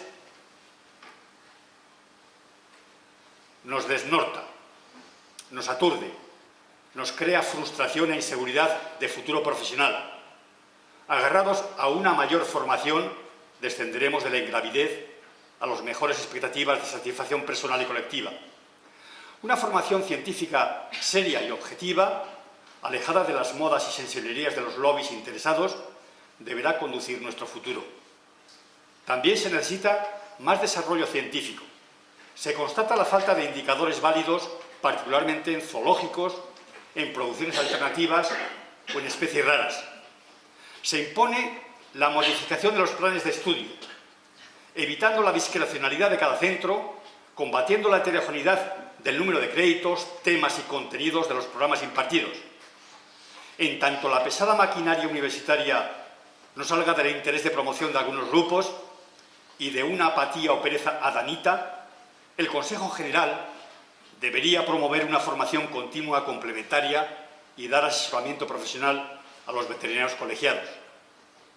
Aunque nos parezca imposible, deberemos evolucionar con los tiempos. La profesión, cargada con una buena mochila de conocimientos científicos objetivos, deberá adaptarse a las exigencias sociales crecientes, a tendencias de sentimiento, a emoción, incluso para algunos, a corrientes imposibles o impensables. Les confieso que estoy atascado en un enorme nudo de conjeturas mentales que espero las promociones venideras sabrán resolver. Quizás, como diría el poeta, expectativas brillantes pero incorpóreas, en estado líquido, quizás olores sanos pero fallidos. Todo hombre acaba, un día u otro, enfrentándose a la ingravidez de su paso por el particular mundo de su profesión. Hagamos que los mejores conocimientos de nuestros alumnos y la mejor preparación nos permitan sentirla con hermosura, con la mayor dignidad. Que San Francisco, santo patrono de Asís, nos ayude y nos conduzca. He dicho.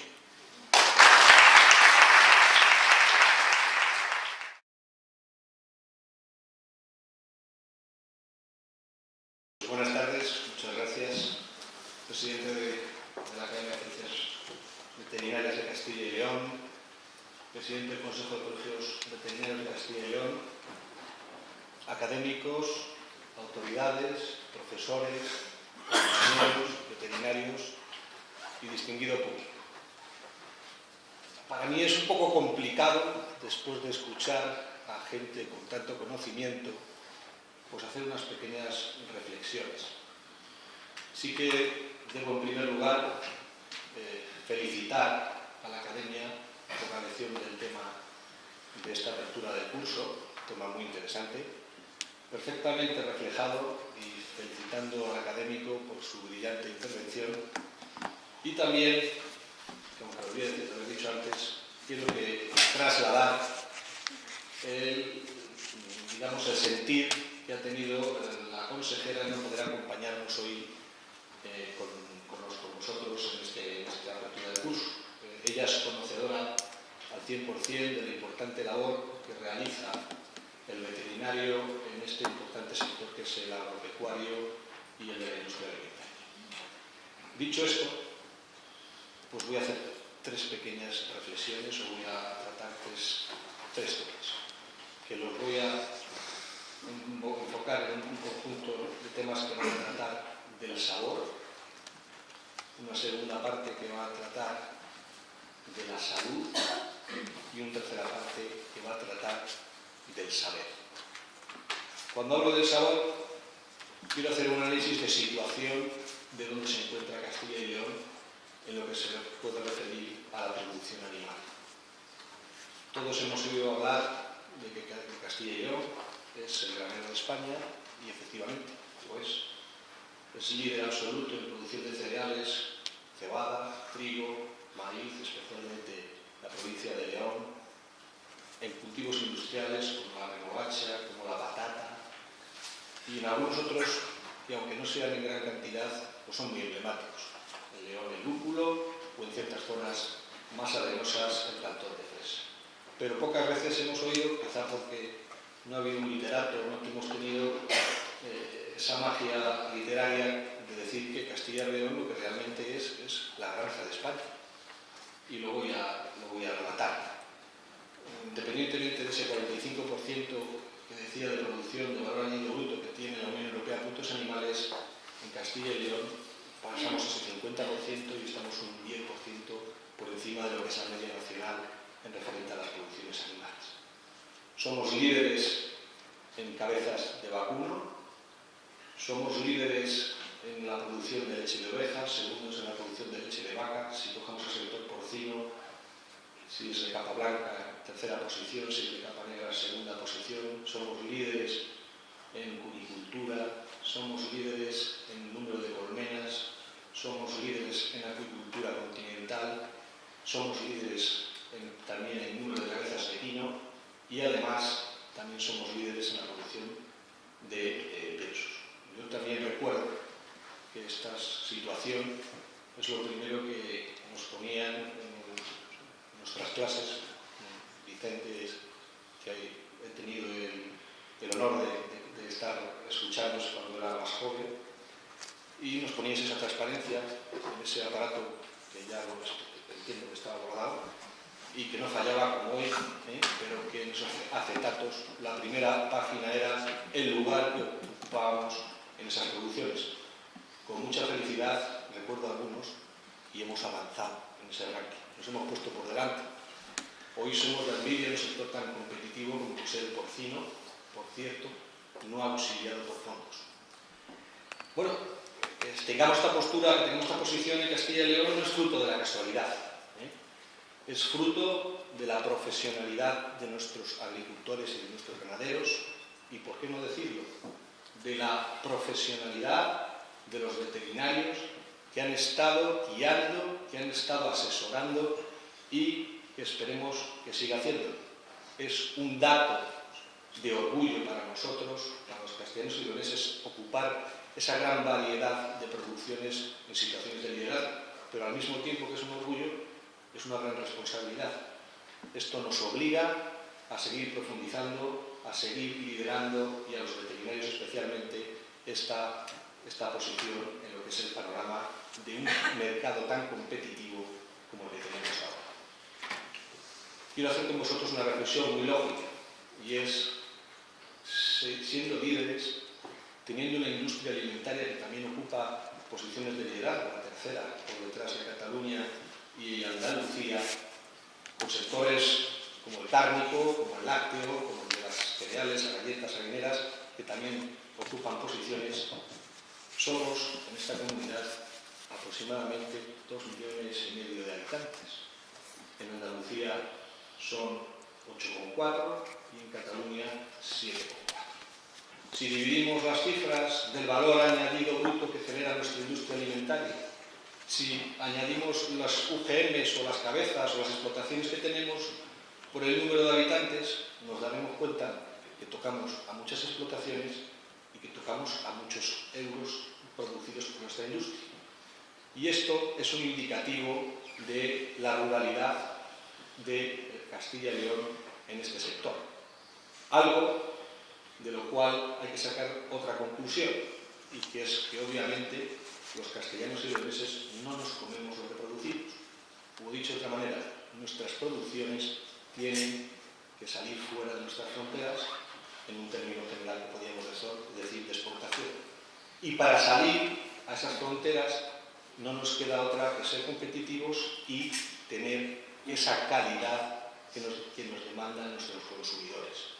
Por lo tanto, hay que ser profesional y, por lo tanto, el profesional veterinario tiene que seguir liderando esa competitividad en base a la calidad.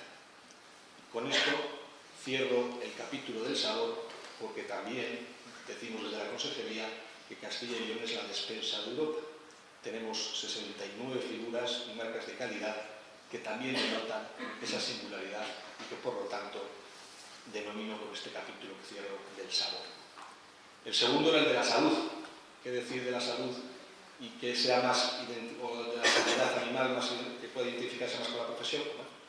Salud, sanidad animal y bienestar animal. Cuando leemos en los códigos, en las normativas europeas, en la Comisión, siempre se relata sanidad animal y bienestar animal. Bien es verdad, y en esto, aunque no sea un especialista, pues no son conceptos que se unen con una conjunción copulativa. Son conceptos que realmente no son tangenciales, sino que son secantes. O sea, no son dos títulos separados, sino que existe una unión. Parte de lo que pueda ser bienestar animal tiene una gran responsabilidad el Estado sanitario y al revés. Parte de ese Estado sanitario tiene una gran responsabilidad la salud. Independientemente de esos conceptos morales difíciles de medir, difíciles de decir, que hemos escuchado al académico que hoy nos ha regalado esta intervención. Desde luego hay una identidad clara en la profesión, no se puede decir otra cosa, igual que es equivalente sanidad animal a veterinario, luego es el bienestar animal, pero sí, he tomado alguna nota que quisiera decir, entiendo que podemos decir del bienestar animal. Ya se ha hecho. Pertenecemos a un club, la Unión Europea, donde tenemos las normas más exigentes del mundo del bienestar animal y se cumple, más o menos, con sus deficiencias. Para eso existe un control oficial perfectamente explicado en esa diapositiva con diferentes entradas en la condicionalidad de la PAC, en los pagos de la PAC, o en las inspecciones de control oficial de bienestar animal que realiza, en la que me ha enseñado algo de esto del bienestar animal, a la cual quiero recordar hoy aquí, que es académica, que Osor Domínguez, que me ha dicho esta mañana que no podía asistir y desde luego que es un referente en todo lo que pueda ser la administración a nivel de bienestar animal. Yo la recuerdo hace muchos años, ya bastantes, defendiendo con gran pasión, en unos momentos a lo mejor en que no había esta percepción, nuestra conciencia de lo importante que es el bienestar animal en todos los foros, a veces pues, de una manera, como es ella, valiente, pero desde luego con rigor. He apuntado que el sector se ha adaptado al bienestar animal.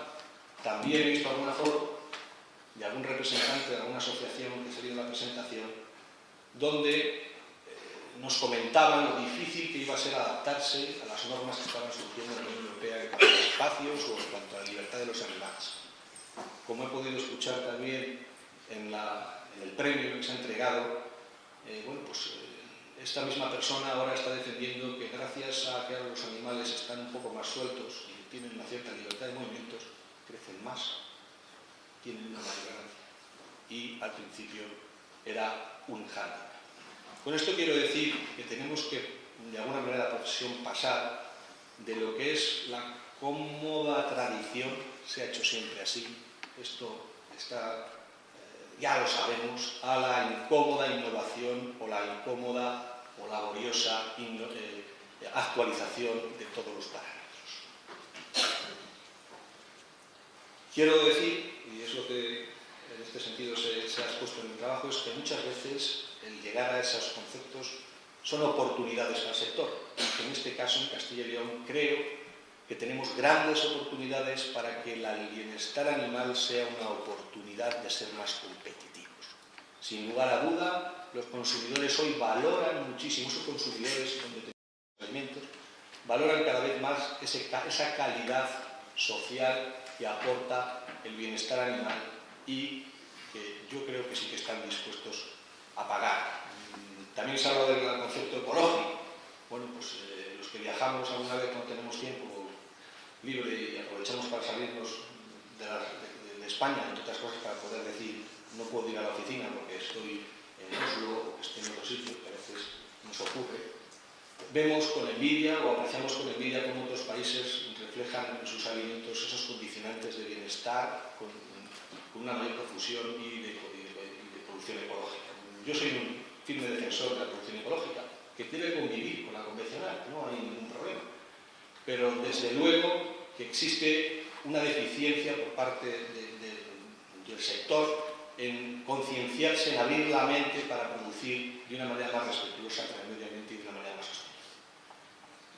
He apuntado, porque obviamente también se ha hablado algo del futuro, de la profesión, y quiero aprovechar también para hablar, estamos en el capítulo de salud, bienestar animal, entendido, qué futuros o qué oportunidades veo en la profesión veterinaria, independientemente de lo que va en nuestro ADN, de la sanidad animal y del bienestar animal.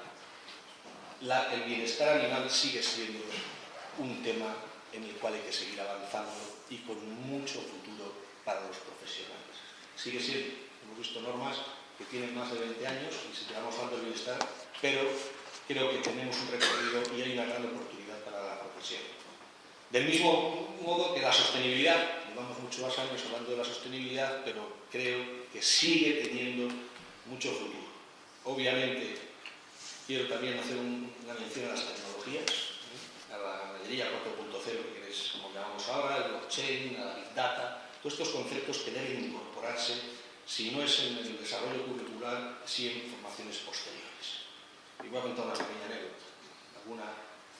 Yo cuando entré en la función pública, que he pasado por todos los sectores, desde contratado a la oposición, recuerdo un jefe de servicio que pues hacíamos trabajo precisamente de razas, trabajaba en el servicio de producción animal, y un día descubrió que los archivos que llegaban de Madrid, donde nos traían las transferencias de leche, aquellos T2, ya no me acuerdo cómo se llamaban, venían en una fila de números que había que entregárselo a los informáticos que estaban en la primera planta para que nos dijeran qué transferencias de productores venían de las comunidades y cuáles iban para allá. Bueno, casualidades de la vida, a mí me gustaba en aquellos tiempos la informática, ya no tengo tiempo. Y era tan sencillo como traducir esos números a campos y poder saberlo. Cuando estaban todos nerviosos porque necesitábamos urgentemente saber tantas transferencias, por casualidad vi el fichero y me dijo Jesús Cortés, que era mi jefe de servicios, y yo decía, pero tú sabes traducir esto a... Desde ese momento ya no sabía si era veterinario o informático. Jesús me exprimió por esos conocimientos a mayores que debemos incorporar en este mundo tan cambiante y tan actualizado que, desde luego, respetando la base de nuestra formación, es muy importante que vayamos incluyendo esa tecnología, esos conocimientos económicos de empresa agraria, lo veo diariamente en mi trabajo, la exportación, la legislación, a veces es súper importante, conocimientos de normativa que a todos nos asusta, pero que desde luego es fundamental para la profesión, y un tema más, quizás más único, pero con una gran proyección para la profesión, que es la gastronomía. Socialmente, la gastronomía creo que tenemos que aportar a la profesión nuestro granito de arena. Ya entro en el último, que da el saber. Y de saber, pues, qué sitio mejor que la academia, que por todos sus poros respira ese conocimiento y ese saber. Y ahí creo que debe aportarse toda esa necesidad que tiene el bienestar de conocimiento. Es muy importante ese rigor científico, es muy importante el saber comunicárselo a la sociedad. Hoy hemos tenido muchas referencias. Y, sinceramente, se percibe una gran brecha entre lo que es la sociedad urbanita, gran consumidora, a los que nosotros exportamos esos alimentos, y esa brecha que existe con una sociedad más ruralizada donde se producen esos alimentos, cada vez más grande, y que es muy preocupante para la profesión, muy preocupante para la sociedad, porque además los medios de comunicación, la actual forma de comunicarse de los que en el futuro serán grandes consumidores, es mucho más rápida que lo que nos cuesta generar el conocimiento y transmitir. Ahí tenemos un problema en el cual entiendo que los colegios profesionales, por ejemplo, entiendo que la academia y todas aquellas universidades que tienen la responsabilidad de saber transmitir esa gran batalla que es tan difícil de ganar, que es la de la comunicación. Hoy en día, el que comunica bien se lleva el gato al agua.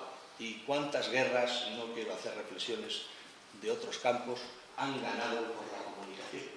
Es una pena que perdamos el conocimiento y el saber porque no sabemos comunicar. Y esto es un gran deber y es una gran responsabilidad de todos. Y sobre todo, algo que creo que también debe liderar la academia y las fuentes del saber. Sabor, saber y, además, salud. Solo desearles que este curso académico tengamos ese saber, tengamos esa salud y tengamos ese sabor a lo largo del curso, y que hoy iniciáis con este solemne acto de apertura. Muchas gracias.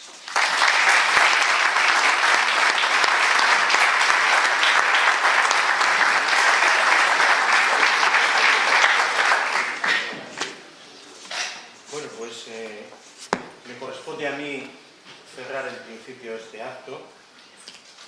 Señores académicos, señores autoridades de todos los tipos, señor director general, señor subdelegado, presidentes de los colegios, no me refería antes al de Valladolid, que además es compañero y muy estimado, León, Zamora, señor jefe de servicio, y autoridades académicas que se reducen a la mínima expresión, señor decano de Derecho, y sobre todo, y por encima de todo, señores estudiantes, que nos hacen la vida feliz viendo cómo llenan las butacas. Yo quisiera terminar, en primer lugar, felicitando a los premiados.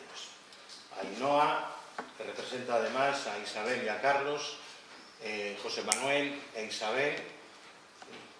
Realmente, bueno, pues habéis sido merecedores no en vano, sino que en la comisión mixta entre el colegio, el consejo y la academia valoró absolutamente a ciegas los méritos de los trabajos que se nos presentaron y por eso se adjudicaron. Así que, con todas las bendiciones, sois merecedores de una ayuda económica, que siempre viene bien, pero seguramente tan importante, o seguro que más, pues naturalmente, una nueva marca en vuestro currículum que os animará a seguir por este camino. Y en relación con ello, yo quisiera aprovechar el momento para agradecer profundamente al noble presidente del Consejo de Colegios Veterinarios de Castilla y León y del Colegio Oficial de Veterinarios de León, don Luciano Díez, su disposición, que siempre es positiva y además muy colaboradora con la academia, igual que la de las organizaciones que representa, Consejo y Colegio, quien nos ha acompañado prácticamente desde el primer minuto en esta andadura de la academia, sean cuales fueren las intervenciones protagonistas por parte de la academia o por parte de los académicos en esta ciudad o en cualquiera otra. La verdad es que los destinos itinerantes han sido compartidos desde el principio y plenamente a satisfacción. Además, agradecemos su mecenazgo y generosidad que permite, en este caso, premiar a los jóvenes, a veces no son tan jóvenes, pero en este caso, desde luego, siempre estudiosos que responden a la convocatoria anual de los premios. Agradecer a los colegios oficiales de veterinarios de León y de Valladolid, por otra parte, como consecuencia de sus convenios de colaboración con la Academia, igual que a Laboratorios IVA, con quien también mantenemos un convenio de colaboración.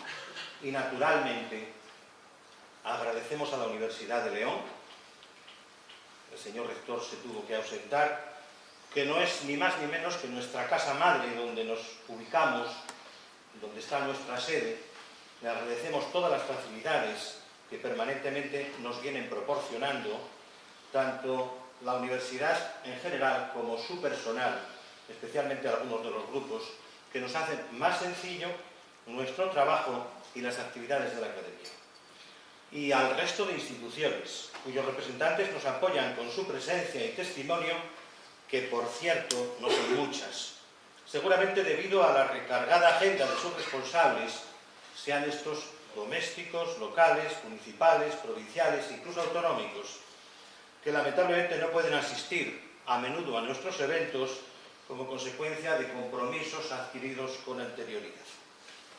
En algunos casos deben de ser tantos que en los últimos años nunca hemos acertado con una fecha libre que esté adecuada, que sea adecuada o que sea idónea y que a alguno de ellos les permita asistir alguna vez.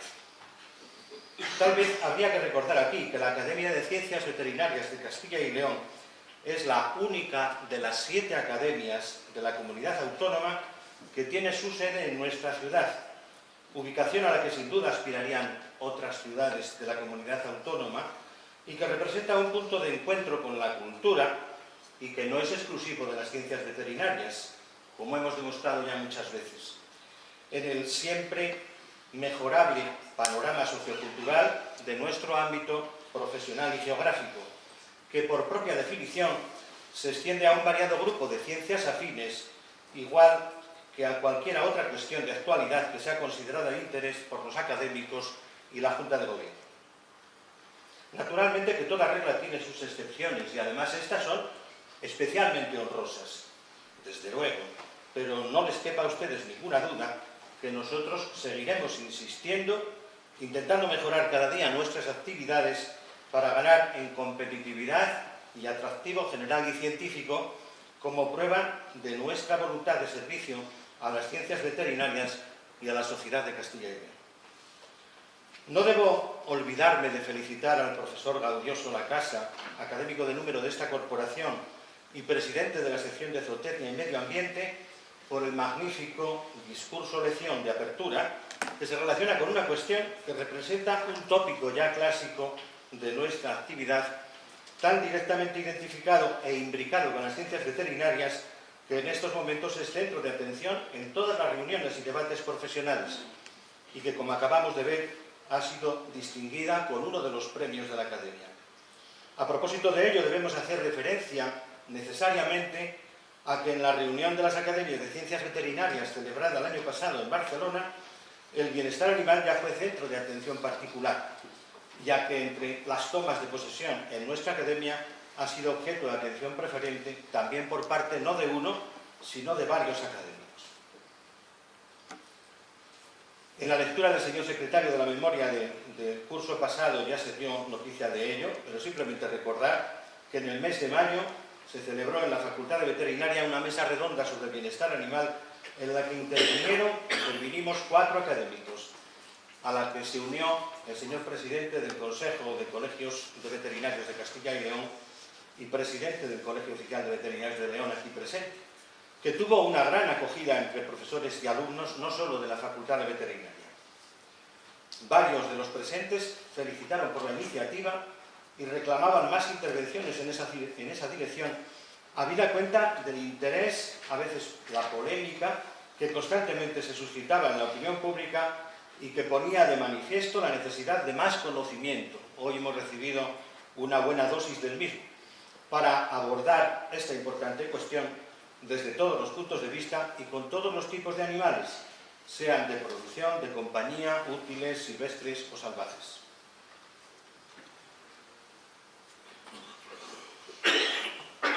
Agradezco, como siempre, profundamente las palabras del viceconsejero de Desarrollo Rural de la Consejería de Agricultura y Ganadería, que desde hace años, incluso desde que la Academia era solo un proyecto, aquel testimonio gráfico que les estoy enseñando ahora mismo de septiembre de 2009, en el que el hoy viceconsejero entonces era director de la Agencia de Protección de la Salud y Seguridad Alimentaria, representante de la Consejería de Sanidad en esta mesa, quien conjuntamente con el entonces director general de Producción Agropecuaria, él lo sería después, de la Consejería de Agricultura y Ganadería, el llorado presidente de la Real Academia de Ciencias Veterinarias de España, el profesor Carlos Luis de Cuenca, y el entonces rector de la Universidad de León, certificaron el compromiso de 9 académicos de número de la RACVE en la fundación de esta academia. Una colaboración continuada después por las tareas de coordinación de altos cargos veterinarios de la Junta de Castilla y León en aquella reunión decisiva, de la que pronto hará 7 años, celebrada en la Consejería de Cultura, que permitió desencallar aquel largo proceso que al final dio la luz en marzo de 2011. Muchas gracias, Jorge. Muchas gracias por sus palabras. Y ya puestos, aprovechando la situación actual, le rogamos haga valer su influencia para encontrar puntos de coincidencia para que la Academia forme parte de los foros de decisión que en su día nos fueron comprometidos. Hubo, es cierto, buenas intenciones al principio, y ahora que ya se va completando el listado de sus diferentes secciones, estamos en condiciones de hacernos oír en las situaciones en las que se debatan ideas y proyectos en relación con las ciencias veterinarias, que, como usted conoce bien, se sustancian en los despachos de las consejerías de Agricultura, Ganadería y de Sanidad, principalmente, igual que en los ministerios correspondientes. Estamos disponibles, lo sabe bien, para colaborar en cuantos campos relacionados con nuestra actividad se considere, comprometiéndonos a trabajar con dedicación y con la eficacia que se deriva de nuestro conocimiento en los diferentes campos del saber en las ciencias veterinarias y más. Invitamos al señor viceconsejero a organizar y convocar, si así lo estima pertinente, una reunión de trabajo para planificar cualquier tipo de colaboración futura. Esta academia, no sin esfuerzo, está recorriendo paso a paso y sin descanso, aunque en la medida justa de sus recursos, que por el momento son muy limitados y se basan solo en el esfuerzo personal de los académicos, un camino sin retorno para establecer el justiprecio de su valor, tanto como ciencia básica o aplicada, beneficiándose del conocimiento de sus académicos y no solo veterinarios, sino también de ese 23% que representa casi la cuarta parte de sus efectivos pertenecientes a campos o ciencias afines, en las que ya se integran, en algunos casos pendientes de toma de posesión, pero ya nombrados, doctores en medicina, biología, farmacia y derecho. En la memoria a la que ha dado lectura el señor secretario de la Academia, han quedado cumplidamente manifiestos estos hechos y las consiguientes actividades. Para el curso que hoy se inaugura, pero en realidad ya comenzó en el mes de enero, se han iniciado ya tomas de posesión de académicos en un proceso que se prolongará hasta el mes de diciembre, intercalándose entre las fechas comprometidas otras que se refieren a actividades diversas como conferencias, jornadas, mesas redondas, talleres, seminarios, etc. De igual modo, se están ejecutando ya los acuerdos referidos a las secciones, cuyos presidentes se han incorporado a la Junta de Gobierno y se instará a su constitución si todavía no lo han hecho. Estamos pendientes de la organización de la jornada anual de las Academias Sanitarias de Castilla y León, que este año correspondería a la Real Academia de Medicina de Salamanca, y en la que los coordinadores están actualmente trabajando en el diseño del programa, que seguramente tendrá lugar después del verano, al que también, como posible, se sumará nuevamente una rememoración del 3 de noviembre, el Día Mundial dedicado a una salud, en la que, como ha ocurrido este año, seguramente nuestra academia tendrá un papel destacado.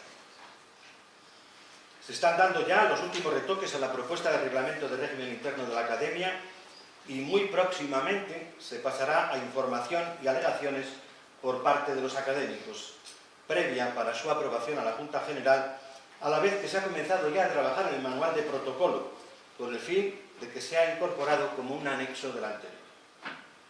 Se comunica también que ya está disponible el portal web de la Academia, Academia Ciencias Veterinarias Castilla y León, CIL.com, el portal renovado, al que próximamente se irán incorporando todas las actividades que se produzcan y que, como habrán podido comprobar ya en las últimas sesiones, se están grabando en vídeo para poder disponer de ellas en las distintas secciones que le integran. También, próximamente, se solicitará información a los académicos para completar la disponible y que, dentro de los márgenes de confidencialidad que imponen las leyes vigentes, pueda disponerse de datos de su actividad, igual que ocurre con otras instituciones de esta naturaleza.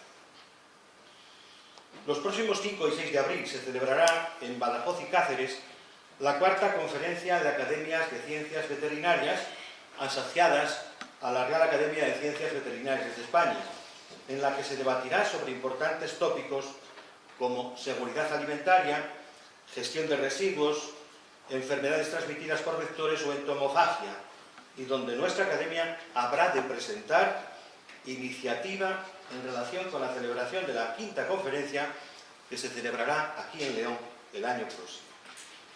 Por último, en la confianza de seguir contando con el interés de esta audiencia y, si es posible, mejorarlo, les comunico que el próximo 6 de marzo, en el horario habitual, tomará posesión como académico correspondiente el doctor don Francisco Javier Tejedor, quien disertará sobre elementos de seguridad alimentaria en la producción de piensos.